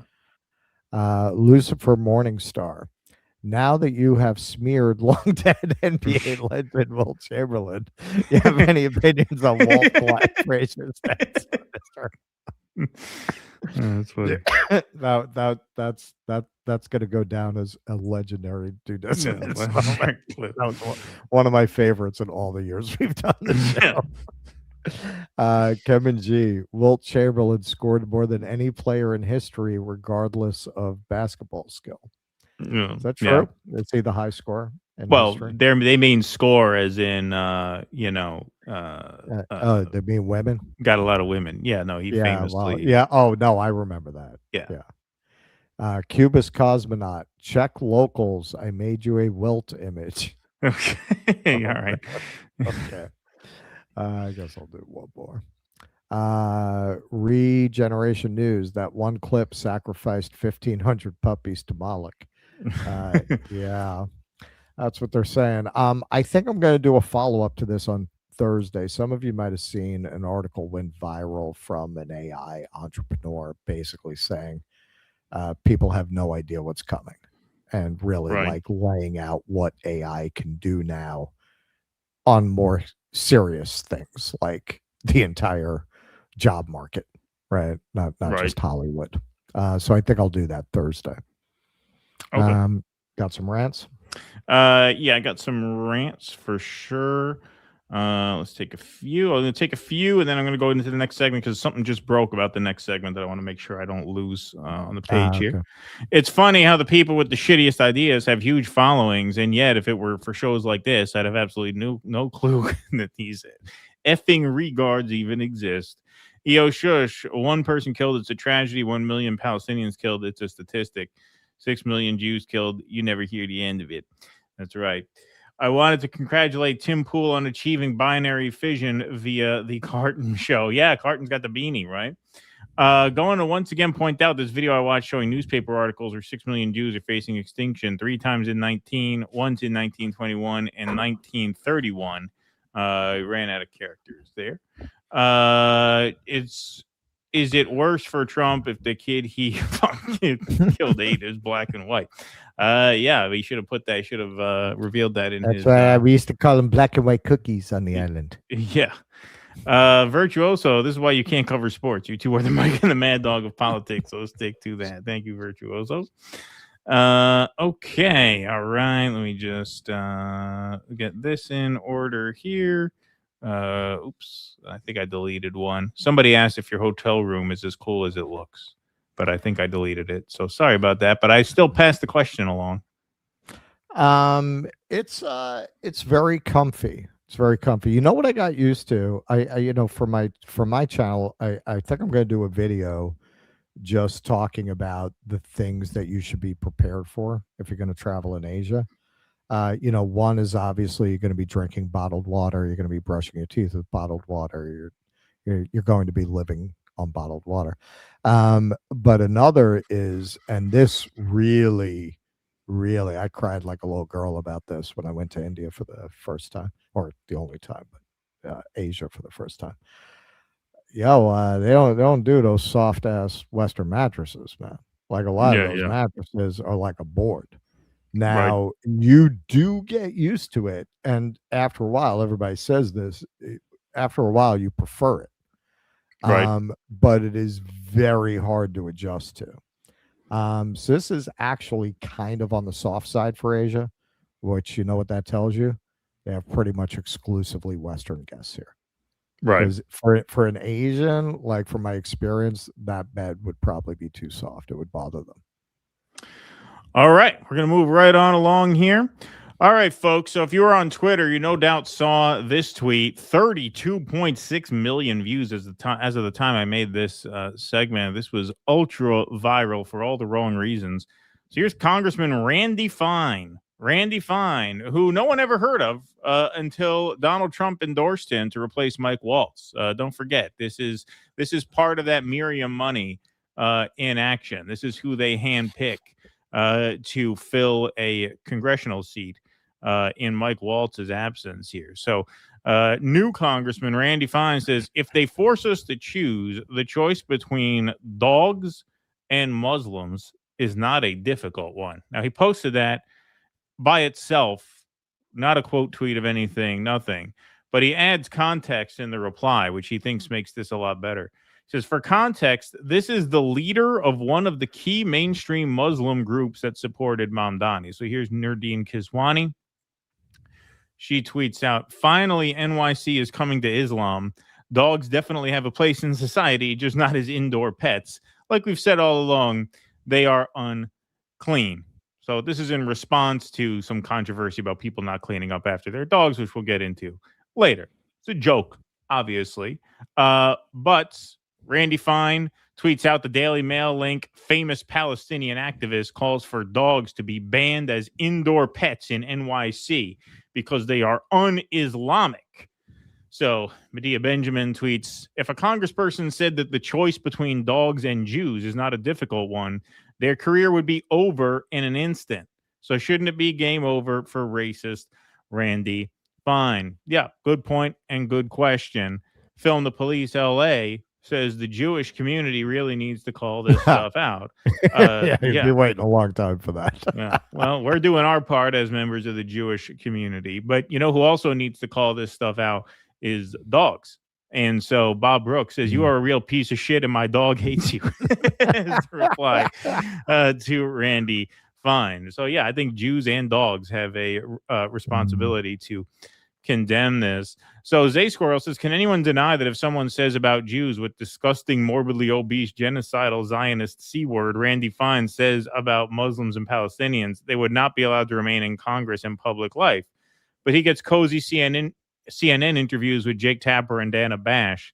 This is what Zionist Jewish supremacist hegemony in the media and political class looks like. And not alone, as A Squirrel points out, yesterday Randy Fine says Palestinians are a synonym for evil, and then made a similar point. Obviously, if you said the same about Jews, certainly that would be the end of your career, or just about any other group except for Muslims and or Palestinians. So speaking of CNN, here's Jake Tapper. Disgusting bigotry.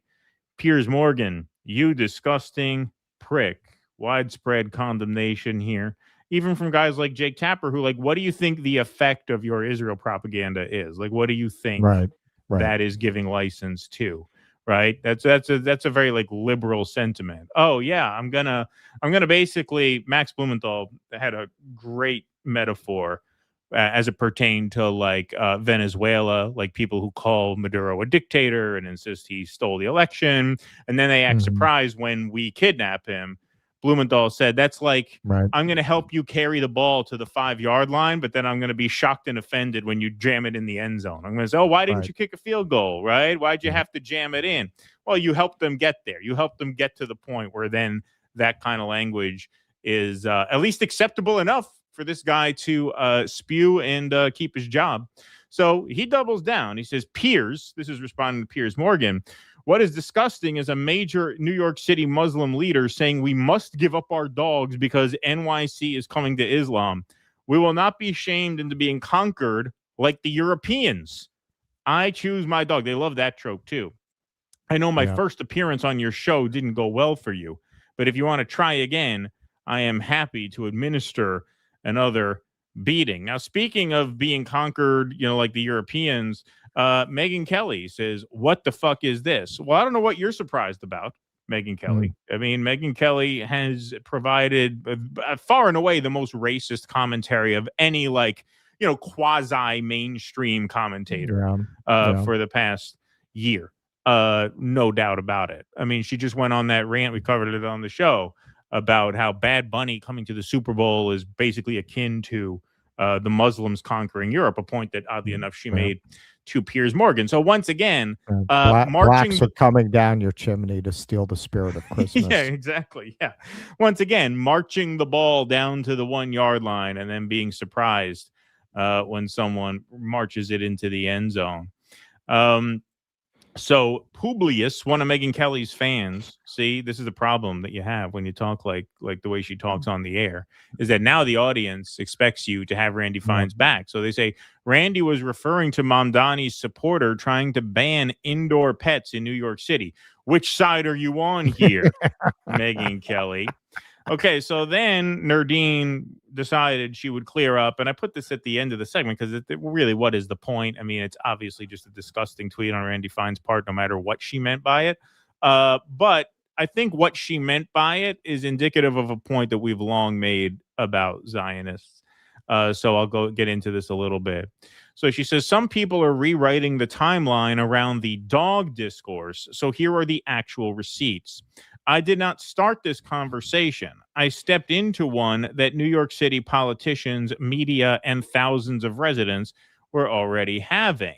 So then she posts a timeline. February 11th, the New York Post reports New York City sidewalks are turning into dog poop minefields. Council member calls dog waste a public health hazard. Another council member, Chiose, who was the guy they were trying to recruit to run against Jeffries, tells dog owners to pick up your fucking dog shit. In the middle of that hyper-local discourse, I post a joke. February 13th, New York Post covers the controversy while quoting multiple officials already discussing the issue. Daily Mail publishes a more inflammatory story and later changes its headline after being notified it was defamatory. So here's the original headline, which is the headline that Randy Fine posted to justify his vile tweet. Famous Palestinian activist calls for dogs to be banned as indoor pets. And then once they realized that was a gross misrepresentation, even an outlet as low as the Daily Mail decided they would issue a modification and say famous Palestinian activist jokes, and even jokes, they put in quotes, that dogs should be banned as indoor pets in NYC after seeing poop-filled snowdrifts. As that article circulated, back to Nerdine, large political figures began directing hate toward me. Randy Fine, Laura Loomer, and many Zionist organizations and individuals. It was a clearly targeted astroturfing campaign that capitalized on the concept of a ban when I never used the word. So, yeah, that once again is Randy Fine's tweet. If they force us to choose, the choice between dogs and Muslims is not a difficult one. Now, the interesting thing about this is that he clearly meant that as a sort of cheeky, funny clapback to her. Well, hey, if you're going to say we need to ban dogs, if you're making us choose between dogs and Muslims, that's an easy choice. She meant her initial post as sort of a cheeky and cute joke based on a stereotype that, you know, Muslims don't like dogs, even though there's nothing in the Quran that like actually prohibits you from having dogs as pets. That's actually kind of a myth. It is generally, you know, I never even heard that. Yeah, no, I mean, I never generally even heard the myth. Yeah, like the trope is that you know, if you're a Muslim, you know, pets should have like practical application as opposed to like just companionship. But there's no real basis for that theory in like you know, Islamic doctrine or anything like that. It's just like one of these kind of stupid stereotypes that sort of gets going, you know, like Jews being cheap and all that, you know, no basis in reality, of course. But so every waiter I know loves having a Jewish table. yeah, exactly. So here you have a perfect example of what we always say about Zionists not being funny and why Zionists are almost incapable of being funny. Because Nerdine Kizwani's sort of cheeky joke was directed at who? It was directed at herself. It was a self-deprecating joke. The joke is, hey, this is why we say you can't keep dogs because they're unclean, right? It's kind of making fun of her own community in a way, right? The vitriol, and it's not vitriol, but the direction of the joke is at herself. That makes her vulnerable. That adds a level of irony, and it adds humor.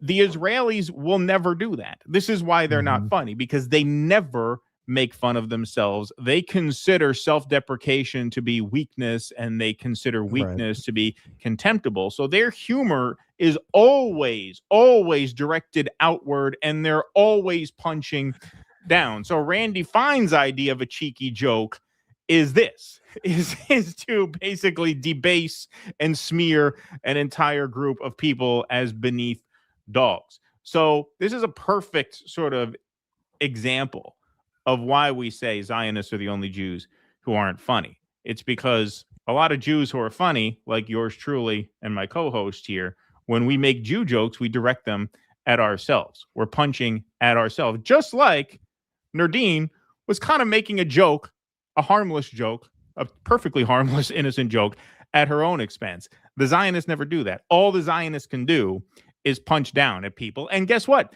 That's not funny. It never is. The number one rule of comedy is always punch up, never punch down. Punching down is never funny. And so,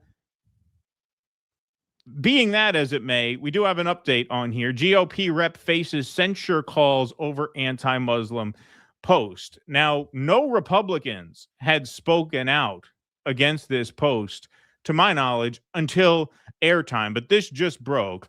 So if we look here, as of now, Representative Don Bacon, Republican from Nebraska, the only elected Republican. Ironically named Don Bacon. Yes, exactly. Yes, the ironically named in this case, Don Bacon, the only elected Republican to have weighed in on Fine's remarks, told Axios, "I appreciate Randy Fine for many things, but I don't agree with this.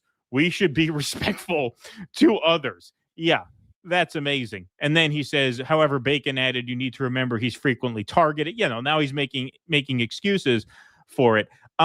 This is the one group of people, Muslims, Palestinians, who apparently it's open season to make jokes on, and that's the harshest criticism that you get from, at this recording at least, one member of your own party. Remember, even when Trump did the Obama monkey meme, a lot of Republicans came out and said this is out of bounds. But the strongest condemnation you get from your own party when you make a joke at Muslims' expense, one as sick as that one, is that, hey, I appreciate him for many things, but I don't agree with this. We should be respectful to others. Well, if you appreciate him for many things, I don't see why you would have a problem with this, because this kind of hatred is what he is best known for. So if you appreciate him for many things, Right, then I don't always really know why you're taking issue with this. It's not like this guy has a long career behind him and has built up a legacy. No, this guy got elected to Congress in 2025. And or maybe late 24. It was, this was one of the first elections after Trump won, because Waltz was picked for the cabinet. But anyway, be that whatever the exact number is, he's been there about a year and a half, and this is what he is known for. So if you appreciate a lot about him, I don't even know why you would take issue with this. But yeah, if you said this about any other group, of course there would be, I won't say calls to resign, because in this day and age, it's kind of anything goes, right? 15 years ago, if Trump posted a meme of, a black leader as a monkey, there would be calls to resign there. We're not in that world. We've left that world, and we're not going back to it anytime soon. We're through the looking glass. We are through the looking glass on that. But there would certainly be harsh condemnation from across the political spectrum. Yeah. No, I just had a brief internet blackout, but it affected all devices, phone and everything. All right, let me get over here.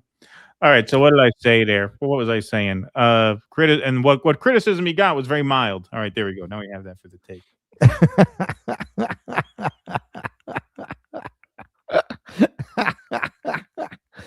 Did I ever give a take on that? You just kind of bounced out, right? Yeah, I just bounced out. You didn't give a take on that. I thought YouTube banned us for Wilt Chamberlain misinformation. They pulled the stream.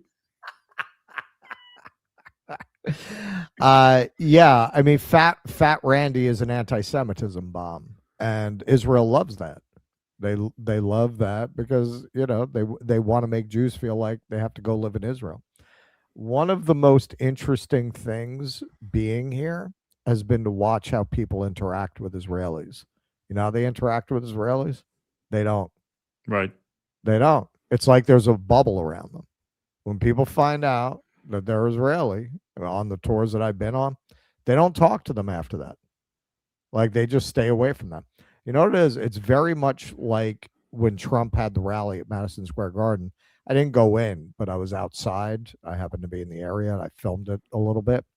And you had these, MAGA Hasids, Orthodox, probably not Hasids, probably Orthodox, dancing around for Trump. And, nobody interacted with them. Like, right. I was like, well, Daddy says we got to make nice with these people. They don't fucking like them. They don't want to interact with them. That's what it's like. Like, you go on a tour and there's Israelis. People are just like, well, I guess I got to put up with it. They're here. I'm not going to make a scene, but Right. I'm not going to talk to them. That's it, man. And I'm sure that's true worldwide. Worldwide, nobody wants to be around these people. And when you look at the people they deploy, they're such disgusting, odious people. Randy Fine, Lizzie Savitsky. You know, the discussion that the Zionists worked with the Nazis because they wanted to force Jews into Israel. You know, you're kind of seeing that playing out here. You know, they basically want to create an environment where Jews feel unsafe. I never, especially living in New York, I never felt like being Jewish was a stigma, and now I do. That's how they like it. And people like Fat Randy, he does that job very well. Who on earth looks at that fucking pig and wants to get behind what he represents? Yeah, no, I mean, it's amazing. And he was selected by Trump to fill Mike Waltz's seat. That's who Trump picked in Florida. No, that's who Miriam picked. Well, that's right, because that's who Miriam picked. So that's who they wanted to fill Mike Right. Waltz's seat. They could have picked anybody. Right, Any right. Republican would have won that seat in a cakewalk. It's a Republican plus 30 district. The Right. Democrat had, you know, the at that time the Democrats were in the toilet, so you know they were guaranteed to win that seat no matter who they picked. And this is the fucking guy they picked. Yep, that says it all. All right. Let's go to some more Rumble rants here. I got quite a few queued up. Tickled to death. The flags are still in all the parks today. I see a lot of them, yes. Nujoma, being from Namibia and living in Germany, I've never heard of any Chamberlain basketball player. Still in tears laughing about your reaction. Best fucking channel ever. Thank you. Use that AI movie thing to put the two of you in Avengers movies. I want to see Russell transform into a Hulk. Yeah, there we go. That would be cool. Fika said you That's killed what I'm Jeffrey. saying. I'm warning you right now that I'm gonna play with that. Yeah, there we like go. for our purposes to do things like that Jaws meme. Right. Yeah, exactly. You killed Jeffrey Epstein. He was a good man. That line proved it was AI. Yeah, exactly. Okay, Eric Rousseau. AI will replace actors. How long until AI replaces politicians? Probably will be more human-like than what we got now. Yeah, Right. that would be good. I'll admit, I've thought about using AI for making my story into a film. Not sure I would want it to even be an actual film, though. At least not without me having complete control because of the nuance. That's obviously still Uncanny Valley. You could tell it's not Kash Patel because there's no white powdery substance around the nose. Good one. Have AI make a movie only using the Epstein files. Yeah, there you go.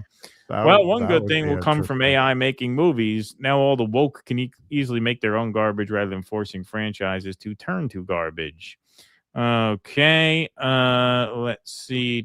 Mark Pugliese. Jimmy did a piece on Seinfeld. I wrote, what a douche in the comments. 411 likes in 21 hours. Yep, that makes sense. Eric Rousseau, forget just movies. I can't wait for when AI takes over the narrative and starts the psyop on all of us. Thank you, Eric Rousseau. All right. You got some super chats over there?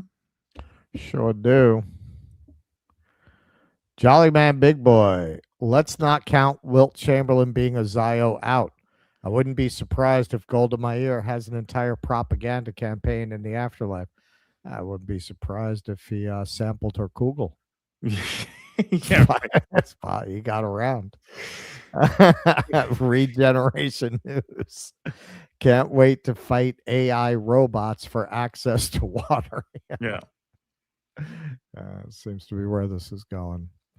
Maya Dal Shamsi. How do you think folks will make money from making AI movies? AI generated content can't be copyrighted. Yeah, I actually meant to bring that up in the segment. It's an interesting question. Like, how do you copyright that? Yeah. I mean, I guess you can have like a membership channel. You can have you can have a people member pay for, channel. you know, You for can your have a content in that pay-per-view, way. like on Patreon. You can now sell Right. posts like a pay-per-view Right. thing. You can put it on Right, but YouTube can and make you ad own money. that? Right. Like, is there a way to own that? They're going to have to come up with some legal framework, just like the way you can permanently license stock footage for your videos. They're going to have something where you have ownership over what you create with it. But they haven't caught up to that yet. The Vulture Vanity Show, conspiracy theory should be called spoiler alerts. Yes, exactly. Good one. Seriously. And Annie Gardner just tuned in, and I heard poop-filled snowdrift. No context necessary. It's going to be a good show. There you go. All right. Enjoy. This one I missed. New DD shirt, WWWCHD. Yeah, exactly. That's a good one. All right, Mr. Measy. Oh, darn, the Zionist Hollywood industry is going to get bankrupted by Chinese tech that can make better films than Hollywood in a week. Gosh darn, that is a shame. Yeah, nobody's crying for these people, that's for sure. Someone please make a movie about Tilly Norwood imprisoned by a director's solipsism. Good one. All right, let's move right on along.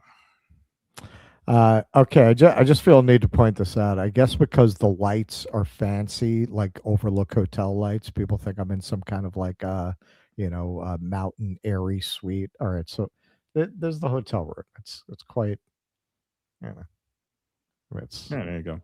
Nothing special. Nothing special there. It's not, but those lights are very fancy. I'll give you that. All right. So we're gonna do a couple stories about ICE. I've been wanting to cover this for a little while because we have been making this point from the beginning that ICE was never about them. It was always about us. It was always about building a national Gestapo, and now they're building a national system of dungeons for their Gestapo to put us ultimately in. So we're going to do this in two parts because it was too much for one.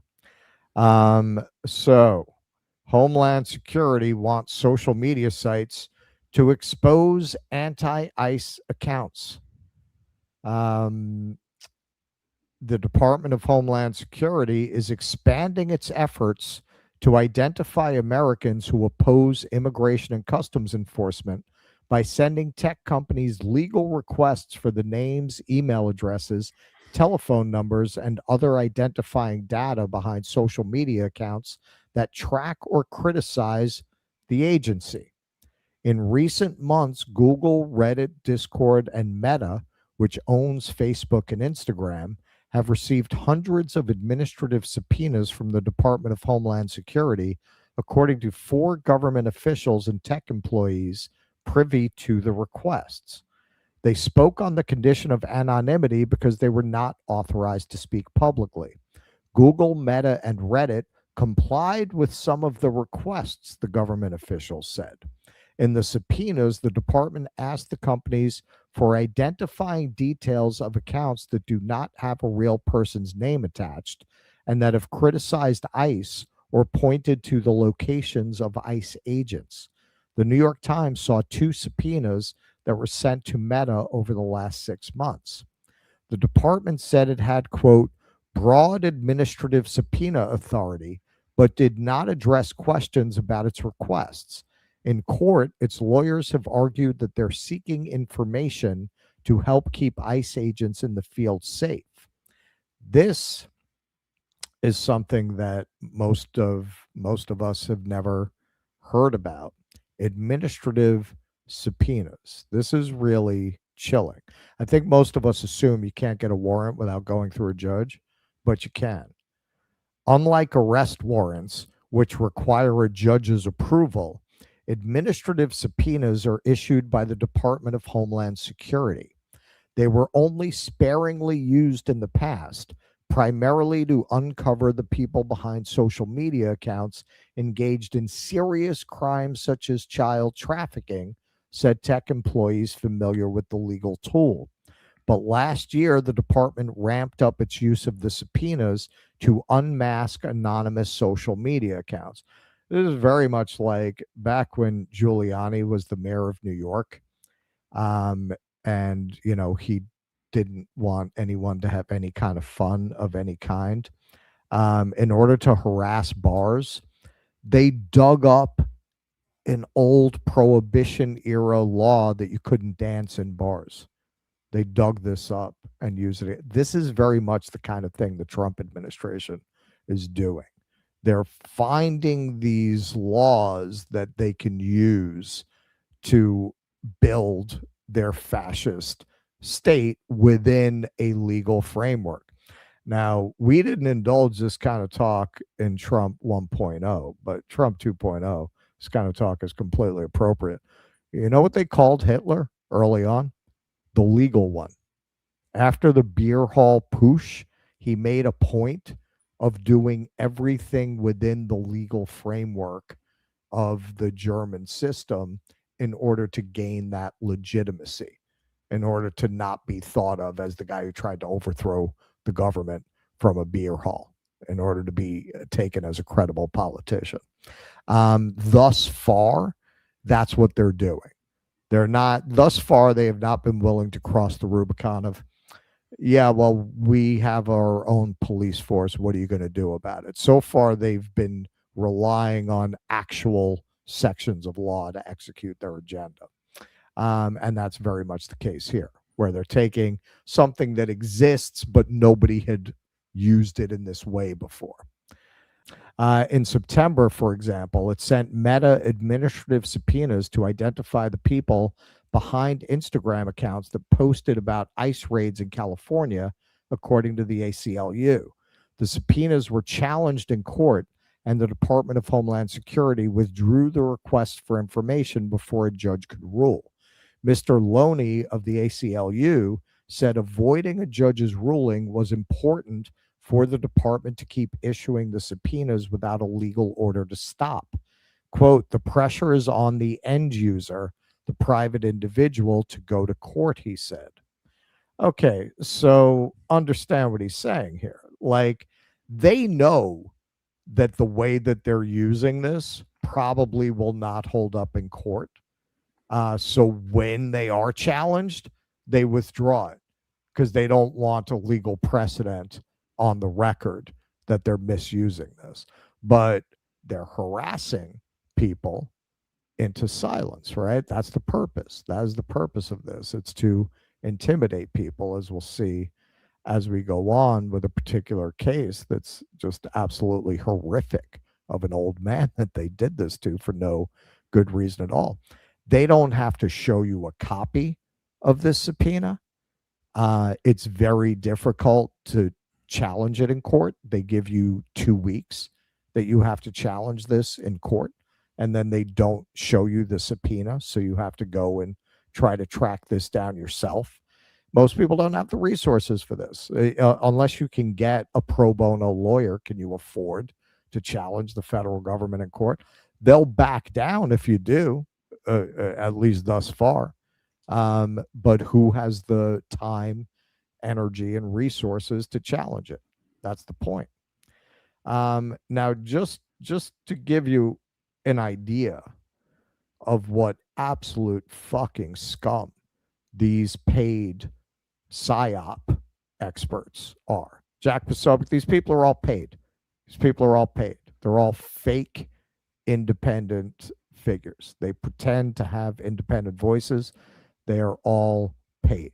At least when you watch Rachel Maddow, you know who's signing her paychecks, right? You know who she takes her orders from.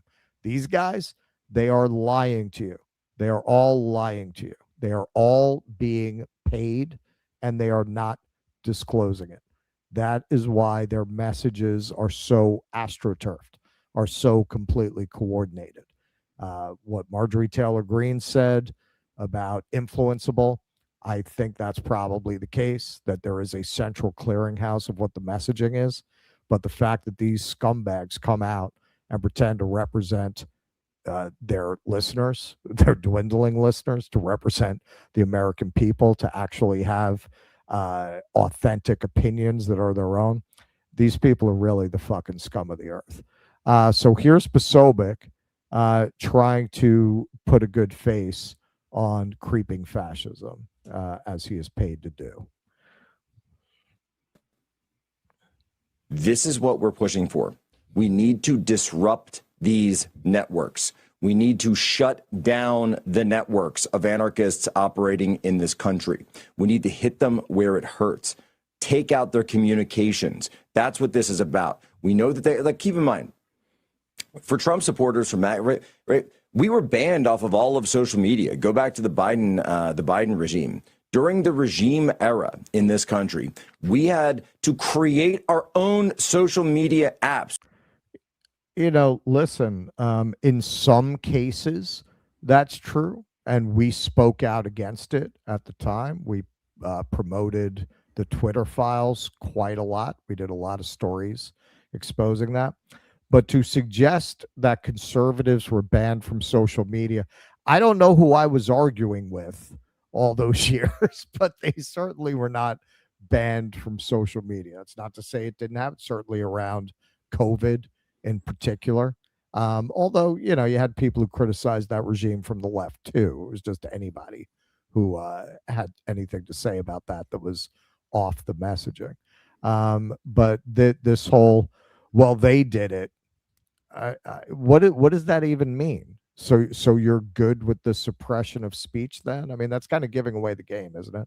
Well, It's the okay as whole long as they're not doing it to us. Well, the whole thing, I mean, the whole thing gives away the game. This whole excuse, well, I don't want to hear about us trampling on your free speech because you trampled on ours. Okay, so Right. then you were no So you don't better believe than in the free people speech, right? that you replaced. But no, look, man, I mean, this is just red meat for the chuds. Like, I don't know Right. what this guy's arrangement is in terms of funding. I don't know that for a fact. But I can tell you, like, this is the kind of chud they dole out and people eat it up. Like, there is a market for this stuff. I don't think it's necessarily the case that you have Well, to be taking that you got to be taking a check. Mm. There may be. I mean, we don't know that, but you wouldn't need to. This is what the people. This is what they want. This is what they want. This is what they consume. This is their diet. I mean, yeah. Half of Gunther Media, half of Gunther Eagleman's likes are probably botted. But half of them probably aren't. Like, there's a lot of people out there who just have absolutely zero principles whatsoever and who watch this and they love it. And they love it. There are some, as we will see, not many at this point. But yeah, I don't know for a fact that Jack Posobiec is paid. I think it can be reasonably inferred that this entire media ecosystem is paid behind the scenes. Well, we know about Beanie Baby there with the Netanyahu meeting, and we know about the tenant media. I mean, and you know, these kinds of arrangements are fairly commonplace, but I don't think we should underestimate the amount of people in this space who are just absolute fucking, like, just bottom feeding hypocrites who care absolutely nothing about what they say. They just want to hear confirmation bias for their team, and that's it. And that's the kind of hacks that populate this space. Well, sure. Well, that's how they get a job in the space. Yeah. But ultimately, their messaging is too coordinated. It's too just like corporate media. It's coordinated the same way. And when you see that in the corporate media, you know they got a memo from the State Department. Oh, well, it's funny. From the White House. It's the same shit with these people. It's funny you mentioned that. I don't want to derail the segment. I'll be quick, but I watched Jimmy's segment on the Gunther and them, you know, lying about the Epstein files. And he apparently, this came out after we did the segment. Apparently, Eric Doherty's excuse was that no, they just copied it from me. As if that makes it. First of all, as if that makes you look any less shitty. Like, yeah, no, they just plagiarized my tweets. It's not like we got orders from somebody. No, they just copied my tweet. As if that makes you look like you're not a hack. Yeah. He threw the others under the bus. Yeah. He's like, fuck you, Sorter. Soda-gate that motherfucker. Exactly. Revenge. We had to go to places like Telegram. We had to create Getter and Truth Social and all of these places to be able to congregate, just to be able to share our opinions and our support for Donald Trump. No, you freaks were not all over Facebook. They've had control of Reddit. They have a control of Wikipedia. They control Google. They control Meta. They control many of these places, or at least they have had control of them for so long. They operate in the open. This is a key strategic weakness for them. Their command and control, this is their C2, their command and control operations are done. You see, now that's part of his value, because he throws around these military terms and makes the chuds feel like they're doing the real shit. Oh, yeah, that's the C2. I know what that means. He's the Navy guy, right? The C2. Done primarily through basic social media pathways. And as such, Total those C2. companies can be subpoenaed, because if there is criminal activity taking place, and of course, all the media is, oh, the civil liberties, and oh my gosh, what about the human rights? And oh no, it's so bad. These are crimes. You can't use social media to plan crimes. It's really right. So speaking out against ICE is a crime, Right. then, Exactly. in expressing America. an opinion. Right. Exactly. Expressing an opinion is a crime now. that simple. And I don't seem to remember any of these people being upset when Doug Mackey got arrested, indicted, and convicted for posting a meme in 2016. I don't remember these people being upset when my wife went down to the Tasty Freeze and they were having a 2-for-1 sale and they told her that it had just expired at noon. Yeah. I don't talked remember. about it. I tweeted about it. I tried to get people to go to the Tasty Freeze. Not one person showed up. Not one person. I don't remember when you got mad when my cousin Ray tried to cure his COVID by sucking bleach up his asshole and live streaming it on YouTube. I don't remember anybody being upset about that. They not only took that stream down, they gave him a strike. They gave him a strike for indecency. Could you imagine? believe For that? performing a medical procedure for the Where were you? enlightenment of his audience. Where were you? They got, you know what they got on YouTube? Naked yoga. I've seen it. You could see all the way to Florida with those girls. And my cousin can't shoot bleach up his ass to cure a deadly disease.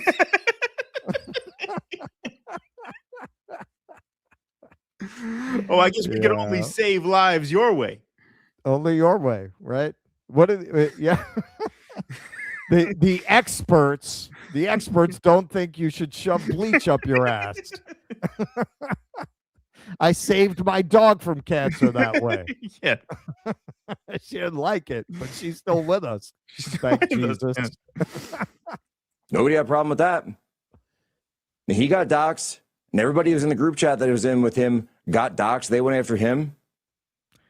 And I'm sorry, man. Like, if you got to reach back to some guy that, unless you're a chud who's obsessed with these subjects and the kinds of incidents and obscure cases that are fetishized in spaces like the Jack Posobiec show, if you got to reach for that as your whataboutism, you got some pretty weak whataboutisms. And like I said, man, people with conservative points of view were all over social media all through the Biden administration. There were things that they did that, again, you could go back and find the receipts. We spoke out when conservatives were censored, but they weren't blanket. He's making it like, yeah, no, conservatives disappeared from social media during the Biden years. Well, he's also conflating. So fuck you. Yeah. Go ahead. All right, but in terms of there are people who like it, well, not that many. Not anymore. Not anymore. A year ago. Yeah, a year ago. Now that people see what this administration is actually about, you're really down to the scum of the scum of the scum. That video got 306 views at the time that I took that. That was 8 hours. It had been up for 8 hours. It had 306 views. Man, the last time we got 306 views in 8 hours, God, man. Yeah. I don't know what we would have to do. We'd have to like leave the camera on a plant or something to get. We'd have to cover something really important. We'd have to cover like something Sudan. really important like Sudan for it to get ignored like that. Yeah. For it to get ignored. Union Drive. We'd have to cover Union Drive. So yeah, man. I mean, that's the good news. People are not buying it anymore. They're not buying it anymore. Like, yeah, there are some. I can even see it on X where Elon boosts people who have these points of view. There aren't enough of them to boost these days.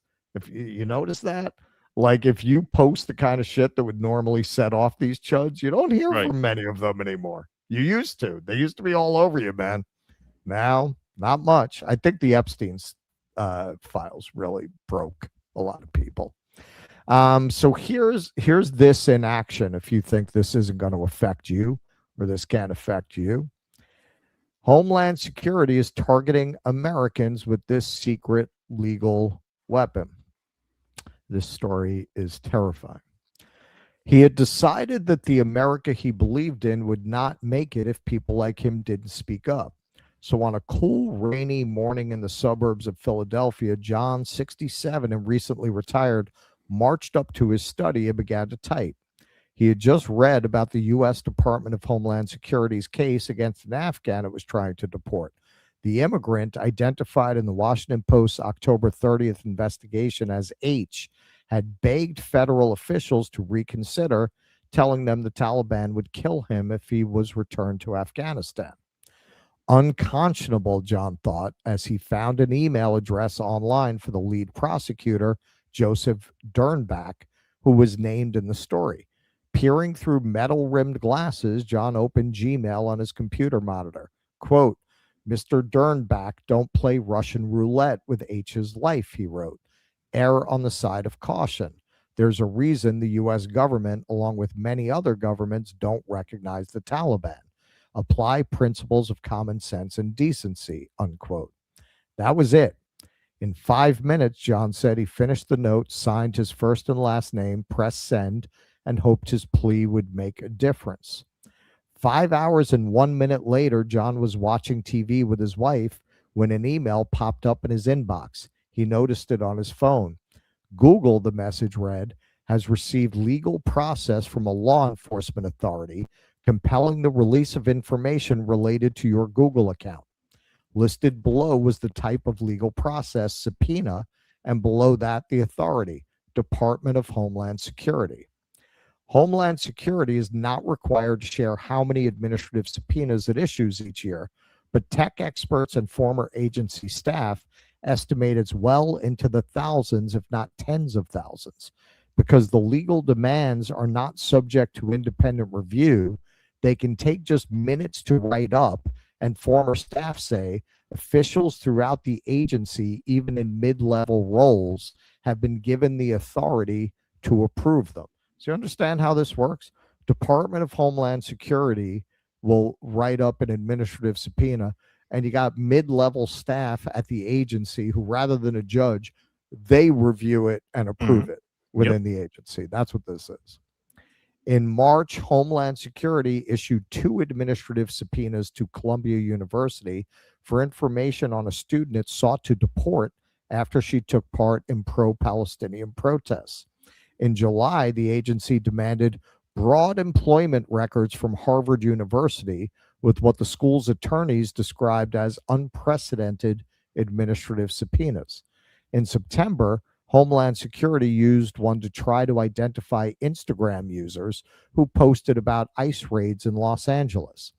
Last month, the agency used another to demand detailed personal information about some 7,000 workers in a Minnesota health system whose staff had protested Immigration and Customs Enforcement's intrusion into one of its hospitals. Quote, there's no oversight ahead of time, and there's no ramifications for having abused it after the fact, said Jennifer Granick, an attorney for the American Civil Liberties Union. As we are increasingly in a world where unmasking critics is important to the administration, this type of legal process is ripe for that kind of abuse. It doesn't take that much to make people look over their shoulder to think twice before they speak again, said Nathan Freed Wessler, one of the ACLU attorneys. That's why these kinds of subpoenas and other actions, the visits, are so pernicious. You don't have to lock somebody up to make them reticent to make their voice heard. It really doesn't take much because the power of the federal government is so overwhelming. Yeah. And so what do you think this is about? We're going to get into this in the second half. ICE is expanding across the U.S. at breakneck speed. Here's where it's going next. They are building out a series of concentration camps across the country. And if you think, I was watching Brianna's interview with Chris Hedges, he said this. He said, if you think they're building these detention centers for immigrants. You're out of your mind. Of course, they're not building all that for immigrants. They're building it for us. They're building it for us, and they're going to use tactics like this to lock you up. This guy, it didn't end with that subpoena. They sent agents to his house to question him. They questioned this guy. How did you get his email? He Googled it. It's publicly available. It's publicly available. They said, well, you used the term Russian roulette, so that could be read as a threat. He goes on a cruise. His luggage is detained, and he gets it back with a note. Homeland Security has inspected this bag for that note. For that note. If you watch this show, chances are you have written things far more inflammatory than that note on social media. This could happen to you. This could happen to anybody. And that was another point that Hedges made in that interview. Like, yo, this is the fight or die moment. It really is. Like, if ICE is not stopped, if this continues, that's it. Like, you're living in a fascist police state. That is what the purpose of ICE is. They knew the kinds of people who are most likely to fight against government overreach, and we'll see this a little bit on the other side. It's pretty funny, man. The Trump administration, not only do the Epstein files really validate a lot of the Q and most conspiratorial thinking that we have associated mostly with conservatives, so does this. The FEMA camps, right? They're building camps to put us in. All of there you go, man. The Trump administration is doing everything that Alex Jones warned the globalists were going to do to you. They're doing it. They're building out these camps all around the country.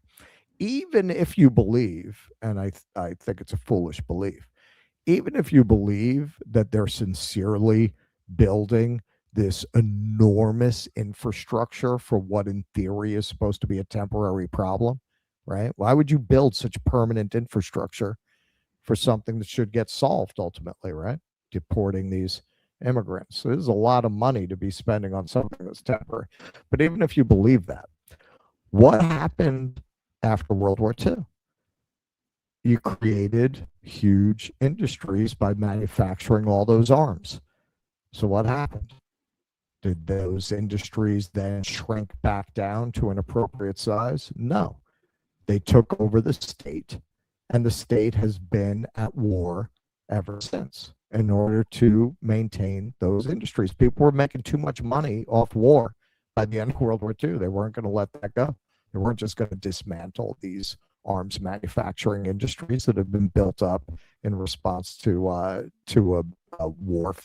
wartime situation. So they turned peacetime into perpetual wartime. You're always at war in the United States, or the threat of war. This is why they have to tell you the world is dangerous and everyone's out to get us. And, you know, they're not. I'm out here. I'm telling you, they're not. I'm telling you, people here just want to live their lives, man. People just want to live their lives. Nobody's thinking about going and invading the United States, I promise you.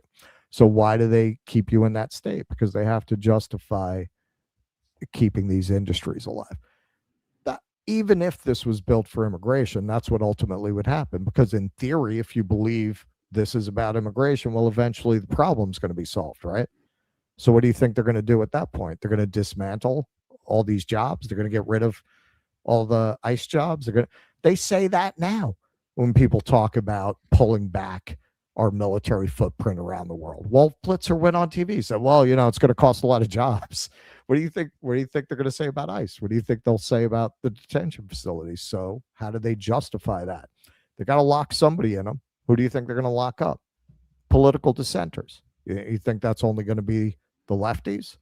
Because there are a lot of people on the right, and again, we'll see that in the next segment, who are actually speaking out about these detention centers. Those people who go in there too. Well, this is the problem that they're going to run into, and if there's a ray of hope, it's that they are facing such broad-based opposition to this. And we'll get more into this in the next segment because I have some anecdotal stories about, centers that are being built in areas close to where I grew up. But big picture, no, it's absolutely terrifying. And this is stuff. I mean, look, my dad's friend was a civil rights lawyer who did a lot of lectures around the Hudson Valley as the Patriot Act was being drafted and then eventually signed, of course. And so, yeah, I mean, if you look at the arrangement of the government post 9/11, it was all in service of this. So before you had ICE, you had the INS, which was the Immigration and Naturalization Service. And that was a part of the Department of Justice. So warrants and enforcement went through not the judicial branch, was the executive branch, but the judges were judges who were employees of the Attorney General. The Department of Homeland Security was created right when ICE was created. And that's how you have what is essentially a lawless process of just getting permission to go after whoever you want.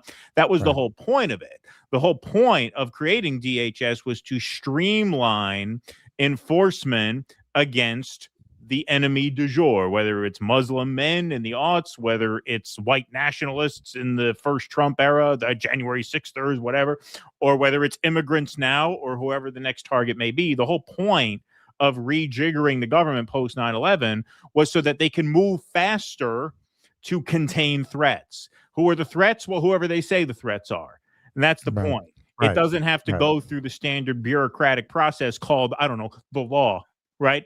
That was the whole point of doing it this way. Right. And now what you're seeing is that post 9/11 vision really come to fruition under the management of the guy who ran against and defeated Jeb Bush 10 years ago, who was the guy who we thought would be the one to usher in all this. That's the really cruel and sick joke of this administration is, and I told this to Glenn Greenwald that when we had him on, and I've said this a million times on this show, this ironically feels more like the Bush years than any time since the Bush years. And that is the real cruel irony of all of this.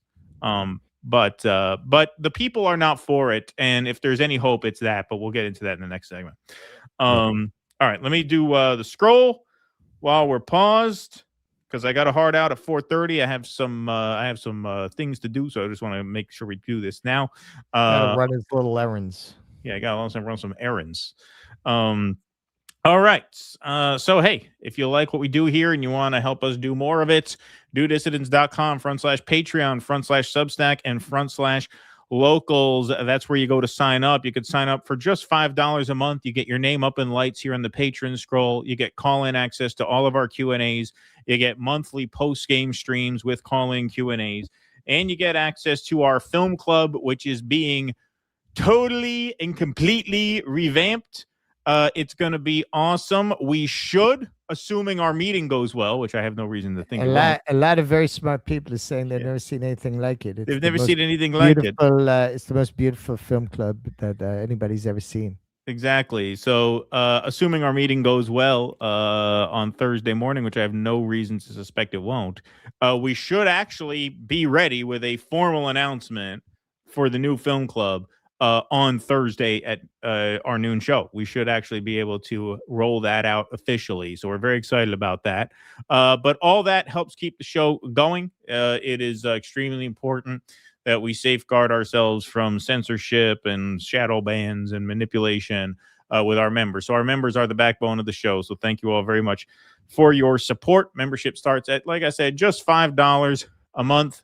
For all that I just mentioned. You also get ad-free versions of every live stream emailed to you the day after they air in public. So patreon.com/DoDissidents is where you go to sign up. All right, let's take some Rumble rants. I got quite a few here. Busy day at the Rumble store. Vienticus, just going to point out these lawsuits against fake I have no merit. The premise is like saying a student can't be given books to learn from. The People of the Infinite. Send Help is made by Sam Raimi. I think you meant Iron Lung, made by the YouTuber Mark Markiplier. Right. Yes, you're right. Oh, okay. So that was the AI movie. Well, no, it's not an AI movie, but Iron Lung was made. Oh, the YouTuber. That's right. Yeah. Are you saying that Melanie could have been made with a fake Melanie? Thanks, Eric Russo. My inclination that theater and ballet and all that would be much more prominent if it didn't need to nearly sell out every show just to survive. Yep. Streaming is going downhill because everyone's buying big hard drives and making their own digital libraries because of how unreliable streaming is. Vienticus says, I've sometimes thought about making an account on Twitter where it's all about posting someone's tweet and just changing one word. That's it. Nothing more. It's funny showing people who hate Muslims the part in the Quran where it talks about Jesus. That's right. Of the book. Mark Pugliese says, I knew a Chinese girl who had no concept of having dogs as pets. Vienticus. It's true. They really don't. All right. I didn't know that. I lived with Chinese people in my sophomore year in college, and they were talking to me about how terrible that was. Like dog. I think it's very terrible when the dog put its foot on you. Yeah. Like, really? I didn't know you all felt that way. Okay. Vienticus says Zionists talk about themselves like they're each Kim Jong-un being taught in school. Siddhartha Vicious says, I prefer dogs over congressmen. Yes, so do I. Okay. Let's see here. Goo81 says Mark Lamont Hill was in disbelief over LeBron, commenting stop hero worshipping as he was on a Zoom meeting with Diddy and saying nothing like a Diddy party with his tongue sticking out. Interesting. Didn't hear that. Nizar G. In other news, Meta just patented AI that can run a dead person's account, continuing to post and chat on their behalf. Russell's take on Wilt's privileged tweets may age like fine wine very soon. Yeah, maybe he'll come back from the dead and trash Spike Lee. That was a few years ago, like the first startup to do that was launched. Now that's advanced quite a bit. There was a company, we never got around to doing a piece about it. They put out the creepiest fucking ad. So basically, they compile everything that's available of like your tweets, of your emails, so that the AI can predictively mimic your style so that you can be there forever. But now it's video. I don't know if any of you saw this ad. Like, there's a company, they put out an ad of like filming grandma before she died and then showing the baby growing up throughout their life and interacting with their grandma on the phone that they captured a likeness of that the AI can now simulate. As I don't know who'd want that. Who would not find that horribly morbid? Yeah, it's pretty creepy. Vienticus, honestly, Russ, it looks like the kind of place you rent for an hour at a time. It looks nicer than that. Also, we'll not forget how LeBron treated that French kid wanting an autograph. His fake social justice with BLM and Space Jam 2 sucks. Yeah, I don't even know what it is. It'll be interesting to watch the fake guy take over the jobs of all the ICE agents. And by taking over ICE agents' jobs, I mean, yeah, exactly. You never know. These robots are now getting trained. All right. Very well. Let's do some. You got any super chats there? Got a couple? Just a couple. Cubist Cosmonaut. The irony is Hasidics in Brooklyn are the ones who believe dogs are unclean. Whenever I walk my dog, their kids act insane. Some cry, adults run. Well, that's because they're used to people sicking their dogs on them when they skip out on the check. Yeah. Mike, the Russian bot. Russ, do an AI remake of Jim Tunnels. Yeah. All right. All right. Bringing it on home. Bring it on home, baby. All right. So picking up where we left off. ICE is expanding across the U.S. at breakneck speed. Here's where it's going next. This is from Wired. Federal records obtained by Wired show that over the past several months, Immigration and Customs Enforcement and DHS have carried out a secret campaign to expand ICE's physical presence across the U.S. documents show that more than 150 leases and office expansions have or would place new facilities in nearly every state, many of them in or just outside of the country's largest metropolitan areas. In many cases, these facilities, which are to be used by street level agents and ICE attorneys, are located near elementary schools, medical offices, places of worship, and other sensitive locations.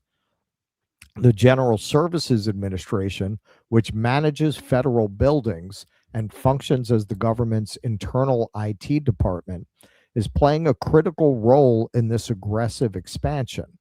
In numerous emails and memorandums viewed by Wired, DHS asked GSA explicitly to disregard usual government lease procurement procedures and even hide lease listings due to, quote, national security concerns in an effort to support ICE's immigration enforcement activities across the U.S.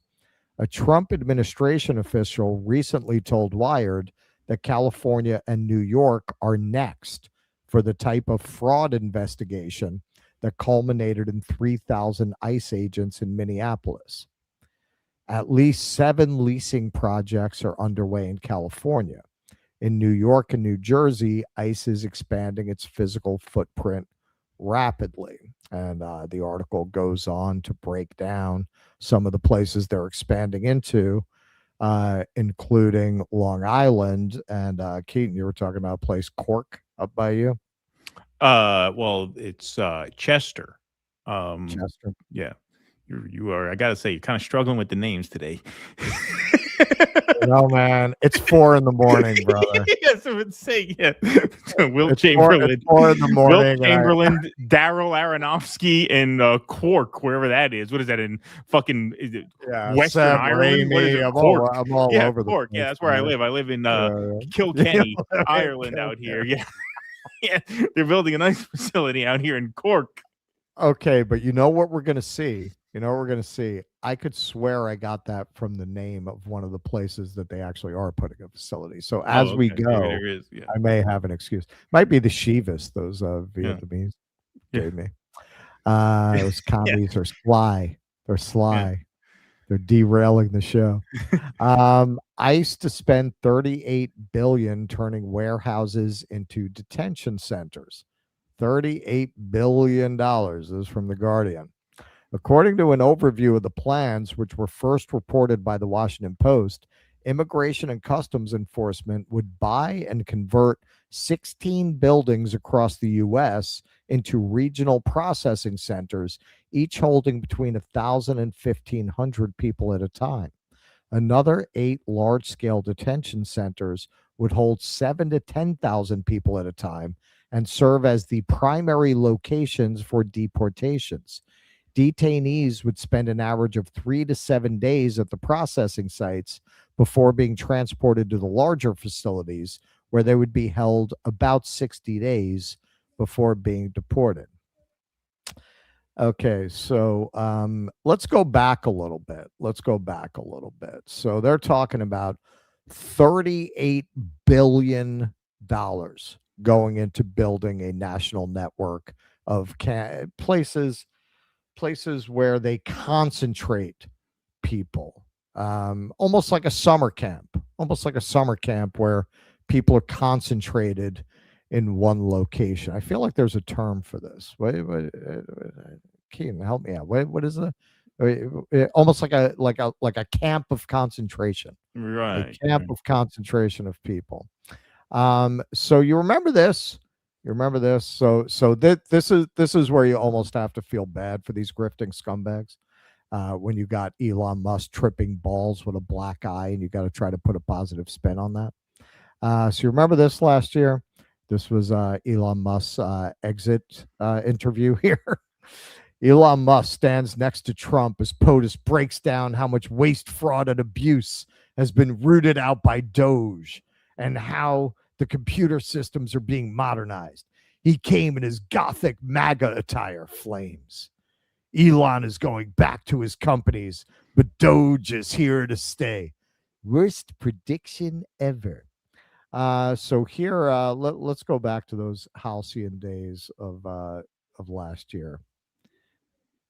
Countless wasteful and unnecessary contracts have been terminated, and you know that we have terminated many, many contracts, and many contracts, Elon, are right now being looked at, and it may be 6 months, it may be almost a year in some cases. I'm sorry, you look like a big purple chicken right now. And we'll remember you as we announce billions of dollars of extra waste, fraud, and abuse. Just as an example, Yeah. Good thing we got rid of that waste, fraud, and abuse.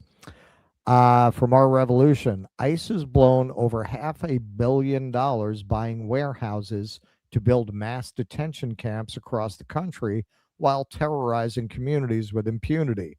That expansion doesn't exist in a vacuum. It feeds a $1 billion contractor pipeline. In financial year 2025 alone, ICE paid $500 million to Geo Group, $200 million to Core Civic, $480 million in private air transport to CSI Aviations. Just a side note, this isn't just the administration. We did a story about how the Democrats are pushing body cams, and they're being heavily lobbied by a company that manufactures body cams. Bill Vogel, DHS just spent $128 million for a warehouse complex that sold a couple of years ago for $28 million. The owners of the property was a Russian real estate holding company. Social Circle, Georgia, has been fighting to stop the concentration camp in their community. Everything stinks. You know what that sounds like? That sounds like waste, fraud, and abuse. Sounds like waste, fraud, and abuse. Even I've been in real estate all my life. You don't have the value of a property go up 5 times in 2 years. Not even in the hottest market. Yeah. You're not gonna see that. Sounds like somebody's getting paid, man. Someone's getting paid. So what could you do with that kind of money? What could you do to actually improve people's lives instead of torturing people with that kind of money? This is Carly Kingsley. ICE reportedly plans to spend $38.3 billion turning warehouses into detention centers. Could you imagine how much good we could do if we invested that amount of money into education or healthcare instead of building concentration camps? We're privatizing human suffering. So I looked it up. Key estimates for free college costs. Last dollar tuition-free plan, a plan that covers tuition after other grants are applied, is estimated to cost roughly $28 billion in the first year. So that would actually cost less if you're assuming other grants would still be in place.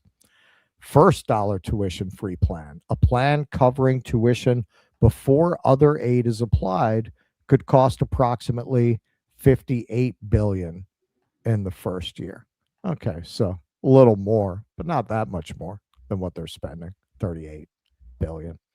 A debt-free plan, a plan that eliminates all student debt, including cost of attendance, is estimated to cost $75 billion in the first year. So yeah, I mean, we if you look at the overall increase to the DHS budget, what was that, about $80 billion that they gave them? They got $80 billion. That's why they don't give a shit if government funding ends. During the shutdown, that's in the Wired article. They kept working. Department of Homeland Security kept working. ICE kept working. They didn't shut down because they have basically unlimited resources, which could go to giving everyone a free education. You notice how they always tell you they can't afford it. They can't afford it, right? It's fairy dust if you want free education. So Aaron Rilchin-Melnick, he's an attorney. He broke this down very well. He's in immigration law. ICE has now spent over $500 million just on purchasing warehouses around the country to convert into detention camps. If these mega camps are utilized to the full capacity ICE intends, they'll be the largest prisons in the country with little to no real oversight. Right now, Rikers Island, the physically largest jail in the entire United States, is holding under 7,000 people. ICE's warehouse plans include detention camps which will hold between 8,500 and 10,000 people in buildings not designed for human habitation. And if there's one thing we know about this administration, it's that they're extremely competent, and they're definitely the kind of people who won't fuck that up. Absolutely. The largest federal prison in the nation is Fort Dix, which has a rated capacity of 4,600 people. The largest of these warehouse camps may hold more than twice that number of people. The federal government hasn't operated a prison camp that large since Japanese internment. Purchasing and converting these warehouse detention camps will cost the U.S. government billions of dollars. So far, ICE has purchased at least half a dozen warehouses at a cost of 70 to 110 million each. It'll cost billions more to refit them into detention camps and hire staff. In the last month, ICE has bought warehouses in Hagerstown, Maryland, 102 million. Surprise, Arizona, 70 million. Hamburg, Pennsylvania, 87 million. Tremont, Pennsylvania, 120 million. San Antonio, Texas, 82 million. El Paso, 123 million. Social Circle, Georgia, price unknown. That was at that time. That was the one we read the tweet about. So that was over 120 million. They wound up paying for that, which is about 5 times what it had been valued at a couple of years before. Crucially, many local governments are furious with ICE over these purchases because they were not consulted or even told.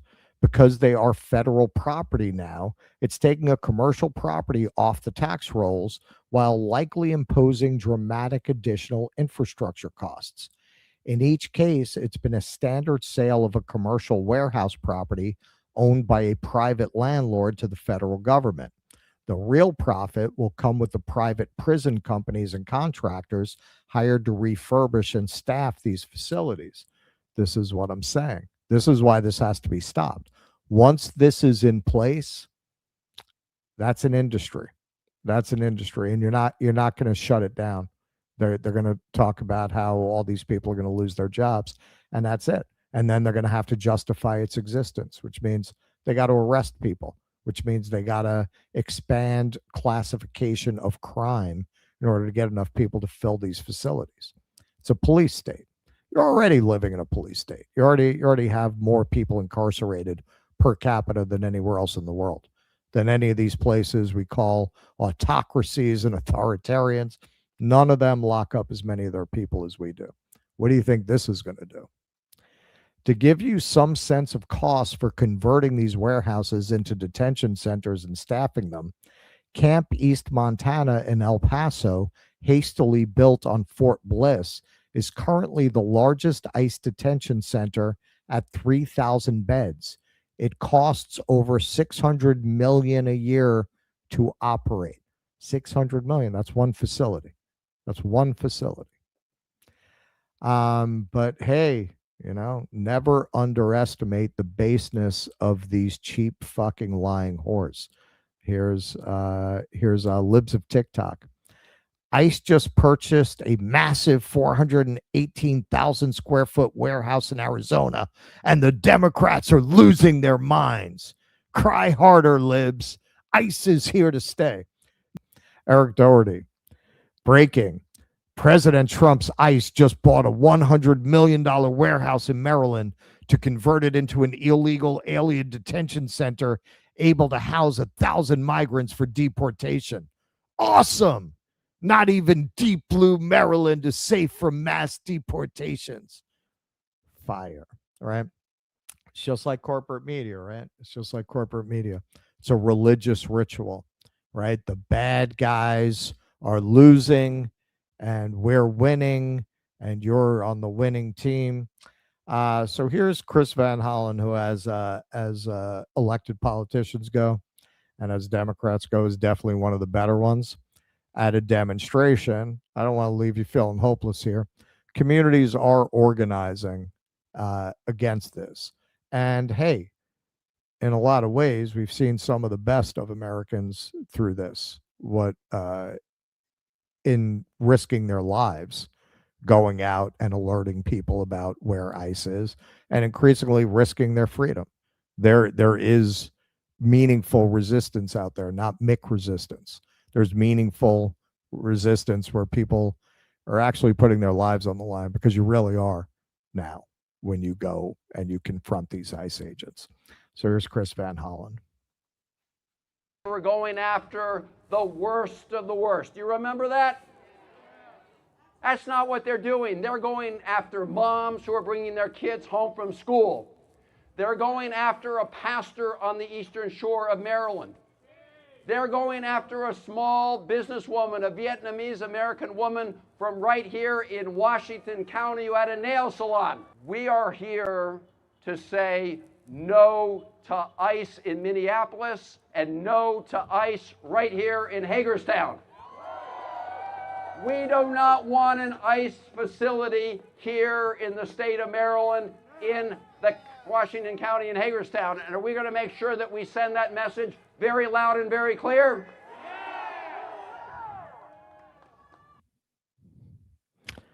All right. Now, you want to see some hope. You want to see some hope. It's not often you're going to see Patriot Voice and Chris Van Hollen on the same side, right? A lot of this goes to the heart of much of the more conspiratorial corners of the conservative movement, and not all of them are filthy little bought and paid for whores like libs of TikTok and like Eric Doherty and like Jack Posobiec. Some of them apparently actually believe in what they say. So here's Patriot Voice. DHS, self-described America First Christian, is acquiring and building out massive warehouses in multiple states across the country, building out the police state prison, and that should be very alarming to every American. Despite what they tell you, these facilities are not solely or even primarily going to be used for illegals. They are detention facilities, as in long-term detainment camps. They are planning for and even anticipating a time with periods of great, sustained, manufactured civil unrest. This is clear by the memo that went out to the USPS in January. It is imminent, and the anger from the Epstein fallout will only fuel that. Listen, this kind of reminds you why you had a little bit of a kind of red-brown alliance flirtation going into the election of 2024, because you find me a Democrat saying things like this, like that really doesn't exist. So at that point, if you see what's going on, the only people that you're going to find who say things like that or probably don't share your politics in other ways. For those who aren't aware, the DOD directive signed under Biden, which permits law enforcement, DHS, and the military to open fire on and detain American citizens in such an event, has not been rescinded. That is perhaps why we are now seeing ICE open season on killing American citizens with absolute impunity and immunity. Makes a lot of sense. Now, what he's talking about here with Biden, I mean, I didn't have enough time to really deep dive into it. What I did find seemed to debunk it, but I didn't have enough time to look very closely at that. It's been a long-standing theory that abandoned Walmarts and other massive structures are going to be repurposed for the detention of American citizens under a martial law situation. They were referred to as FEMA camps, and if you have been paying attention at all for the last 2 decades, this isn't a foreign concept. I personally have been covering this extensively for a long time. The fact that these facilities are popping up closely to train tracks is also very concerning. It appears they're building out a transnational police state prison network powered by Palantir AI, drones, robots, Golden Dome, etc., with convenient logistics for dissidents and those who are going to oppose the New World Order. I mean, look, man, I agree with 90% of what he said, 90 to 95%. maybe don't know this, but DHS was literally created for the purpose of being weaponized against Americans they deemed domestic terrorists. That's what we were just talking about from the Patriot Act, with justification from the Patriot Act. It has nothing to do with homeland security in the traditional sense. We, the people, are the threat.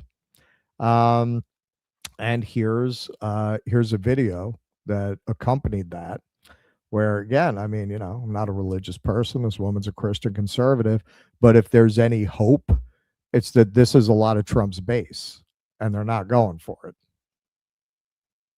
20 and 2021, when we were talking about FEMA camps and how they were popping up everywhere. There was even videos going around that people were thinking Walmarts were closing down and becoming these FEMA camps as well. Everyone was believing that, right? Because it seemed like our government was trying to control us, with the you-know-whats. The only difference from back then was we didn't have these rogue officers going around and terrorizing people. But now we do.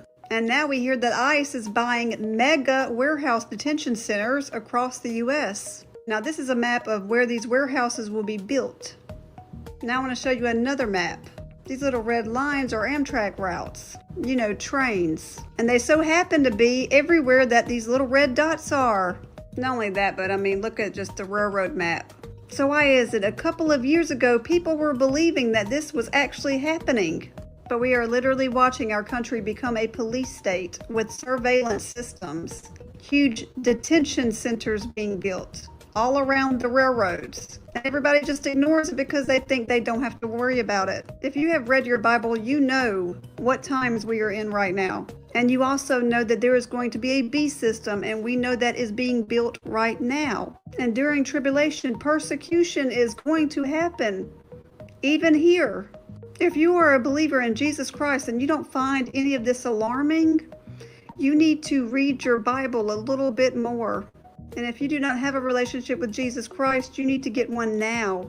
The Bible says that if you confess with your mouth that Jesus is Lord and believe that he died, was buried, and rose again for the remission of your sins, you will be saved. Don't wait until it's too late.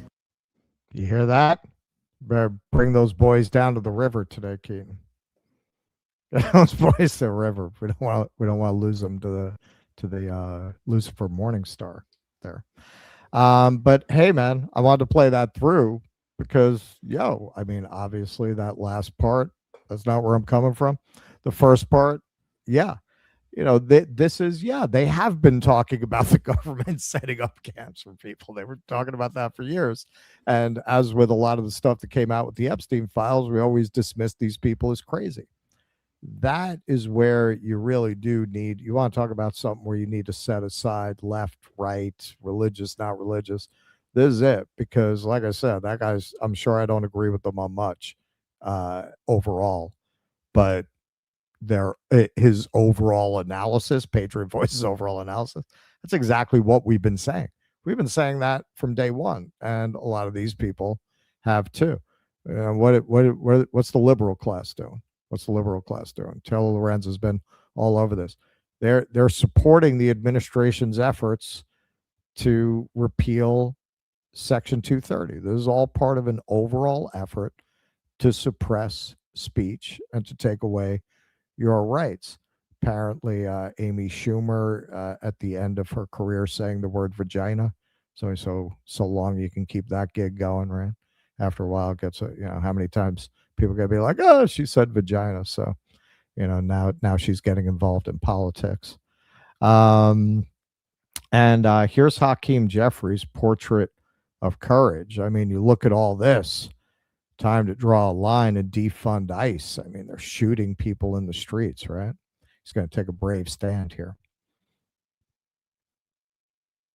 I'm going to give you some numbers. Just today, it came out that ICE is using $38 billion to convert warehouses into camps. I'm going to call them concentration camps. Your colleague, Representative Raskin, went to one just yesterday in Maryland and said there were 60 people cramped like sardines in one room who only had access to one toilet. 65% of people taken by ICE had no convictions. That's from the Cato Institute, a right-wing institute. ICE has killed 8 people this year alone that we know of. 2 of them, Renee Nicole Good and Alex Pretty. The latest polls came out this week, AP polls. Over 60% of Americans now disapprove of ICE. That means in 3 weeks, it's gone from 30% to 60%. Now, if I may, I'm going to be a bit blunt here. Leaders lead. And what we've seen is people are impressionable. If you lead on something, people will follow. It seems the wind is behind your back for the first time ever. ICE has a history. CPP has a history of terrorizing Black and brown communities. People are asking themselves, why are we, our taxpayer dollars, paying for masked, lawless men to terrorize our communities, kidnap people, take children, and kill Americans? So I ask you, and I'm doing a following up to Joy because I want an answer to this. You said you want to rein in ICE. I'm talking about the long term now. Why not lead and say abolish ICE? Because what you're telling us is you want our taxpayer dollars to pay for a lawless masked armed agency to continue terrorizing our cities. And I'm trying to figure out how you, as a leader, can be telling Americans that their taxpayer dollars should be going to ICE. I don't understand anything that you just said. When I don't understand anything that you've just said to me when I've made clear that taxpayer dollars should be. I have aphasia, as you well know. I'm not able to interpret language, only on the page, not spoken. You were to submit all of your statements in writing, which you did not do. I'm out. Used to make life more affordable for the American people, not brutalize or kill them. That's the whole reason we're in this fight right now. That's the whole reason the DHS is getting ready to shut down. That's so the whole abolish reason ICE. why you agree with me and Joy. Abolish ICE. That is listen. I'm going to use the language that I want to use. You can use the language that you want to use. And the language that I'm using right now relates to these type of bold, meaningful, dramatic changes that are designed to save lives right now in communities that look like the ones that I represent. And that's the goal. So let me ask you this. And I hear what you're saying. Every single Democrat together in the House and in the Senate is what we're trying to do to give us the best shot to win this fight right now while we're in the minority. My question, though, is more about. Oh, wow. Look at him trying to hide behind his non-white constituents as justification for his mealy-mouthed bullshit. Look, I understand what he's saying, but you could say, yes, we need to defund ICE right now. There's no way we're getting that through Congress. So all we can do at the moment is harm reduction with the goal of defunding ICE.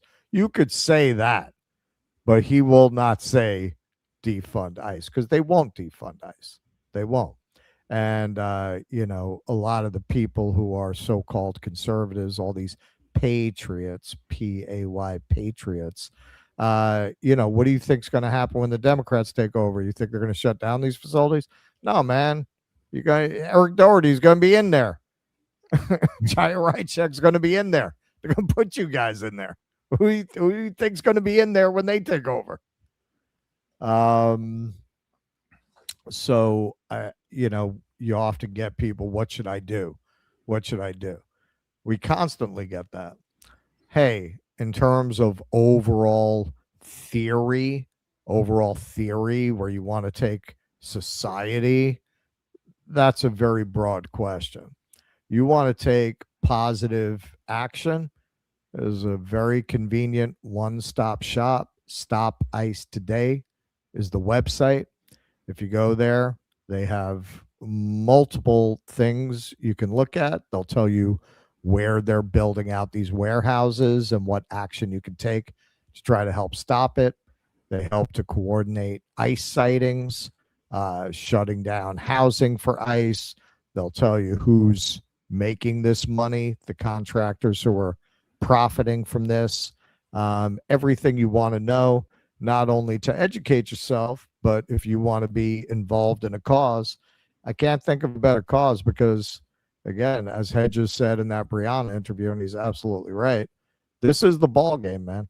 This is the ball game. Like, if they are able to do this, you're done, man. You're done. Forget about your speech. Forget about your rights. They are building a literal fascist police state.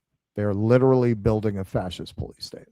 And if they're able to do this, the Democrats are not going to dismantle it. They'll just use it differently, slightly, not even drastically differently, slightly differently.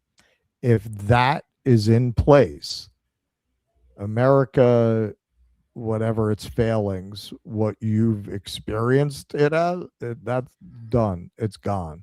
You're gonna, if you want freedom, you're gonna have to go into exile. Like this is the whole ball game, man. Like there's nothing to talk about beyond that, because you're not going to be able to talk about it in America. Like you're not. It's going to be the end. You look at this. You look at what they're trying to do with repealing Section 230.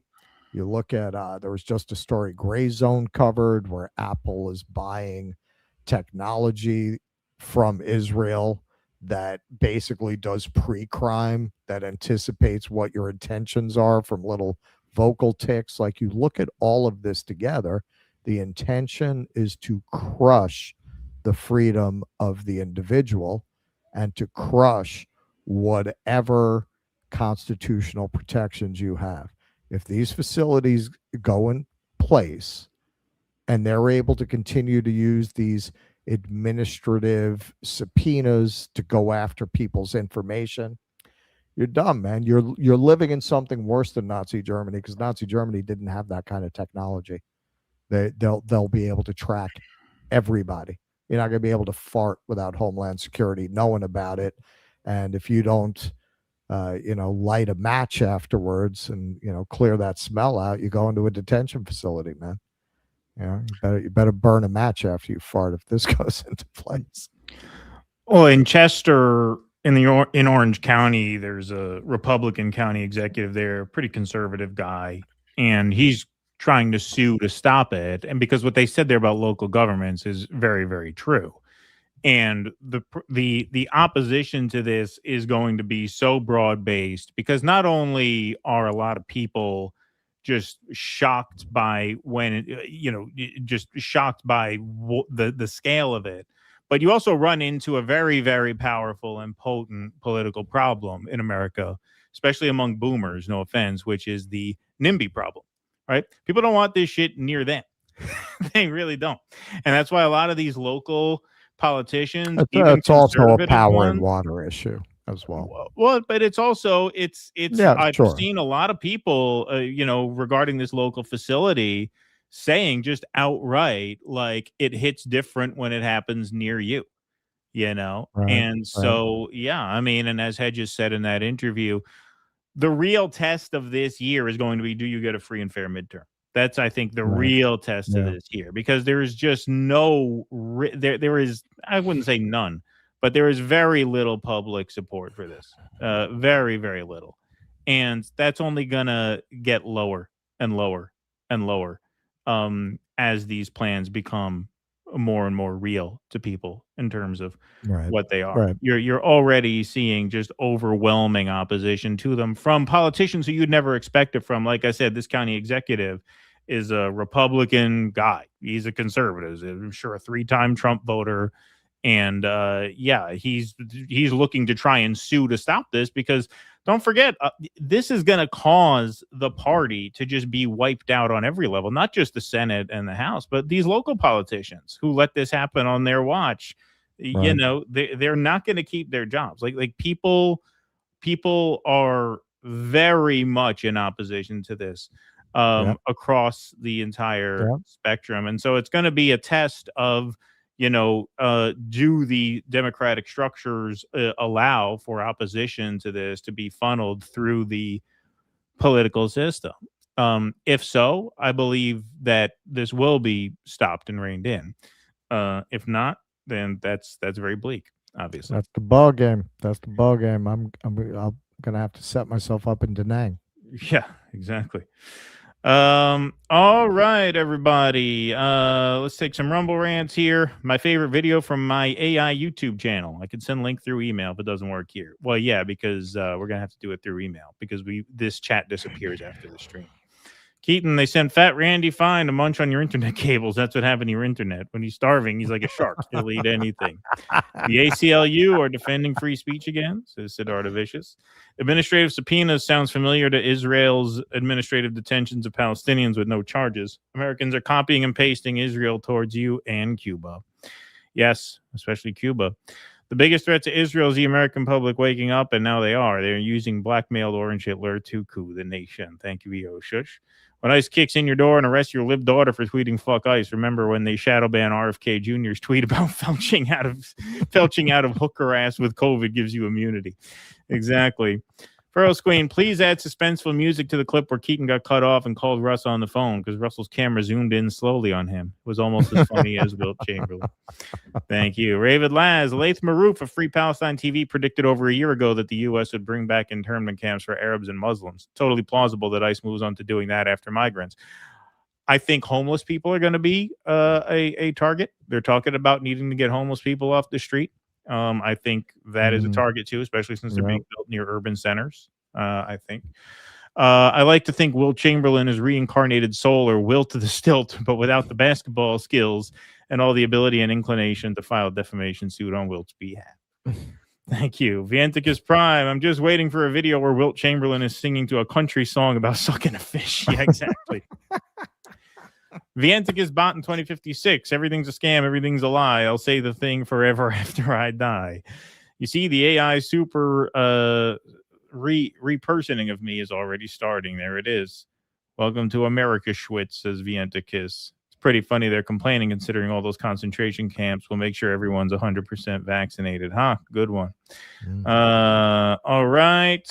I got a couple more I'll paste over here. I got some super chats there. Yep. Okay. The Third Man. Robert Duvall punched out at 95. What is your favorite Duvall picture? Mine is Boo Radley in To Kill a Mockingbird. I mean, I guess the classics, you know. I mean, Tom Hagen, right? Yeah, I like the Boo Radley too. I like Mockingbird too, though. And of course, I mean, Apocalypse Now. Well, yeah, of course. Michael Mike, the Russian bot. Jew Tunnels 3 scene. Randy Fine riding a giant robot mole tunneling under New York on his way to undermine the UN building. I mean, honestly, it would be pretty funny. It's not a bad pitch. J.A., everything's hypocrisy. Everything's a lie. There's a snake down my leg, but it's only got one eye. It's getting a little racy there. Kate, Texas Land Commissioner Dawn Buckingham offered state land to Tom Homan in 2024. I'm not sure why they never developed this. Care to follow up road trip? I hear the stars at night are big and bright. You know, I've only ever really passed through Texas. I never actually really spent time there. Andy Gardner, ICE PDF files. In these depressing times, all I can say is logo on the left. Wait a second. Where's the logo? Now it's on the right. Now it's on the left. There it is. Made it happen for you. We control the horizontals. We got one more.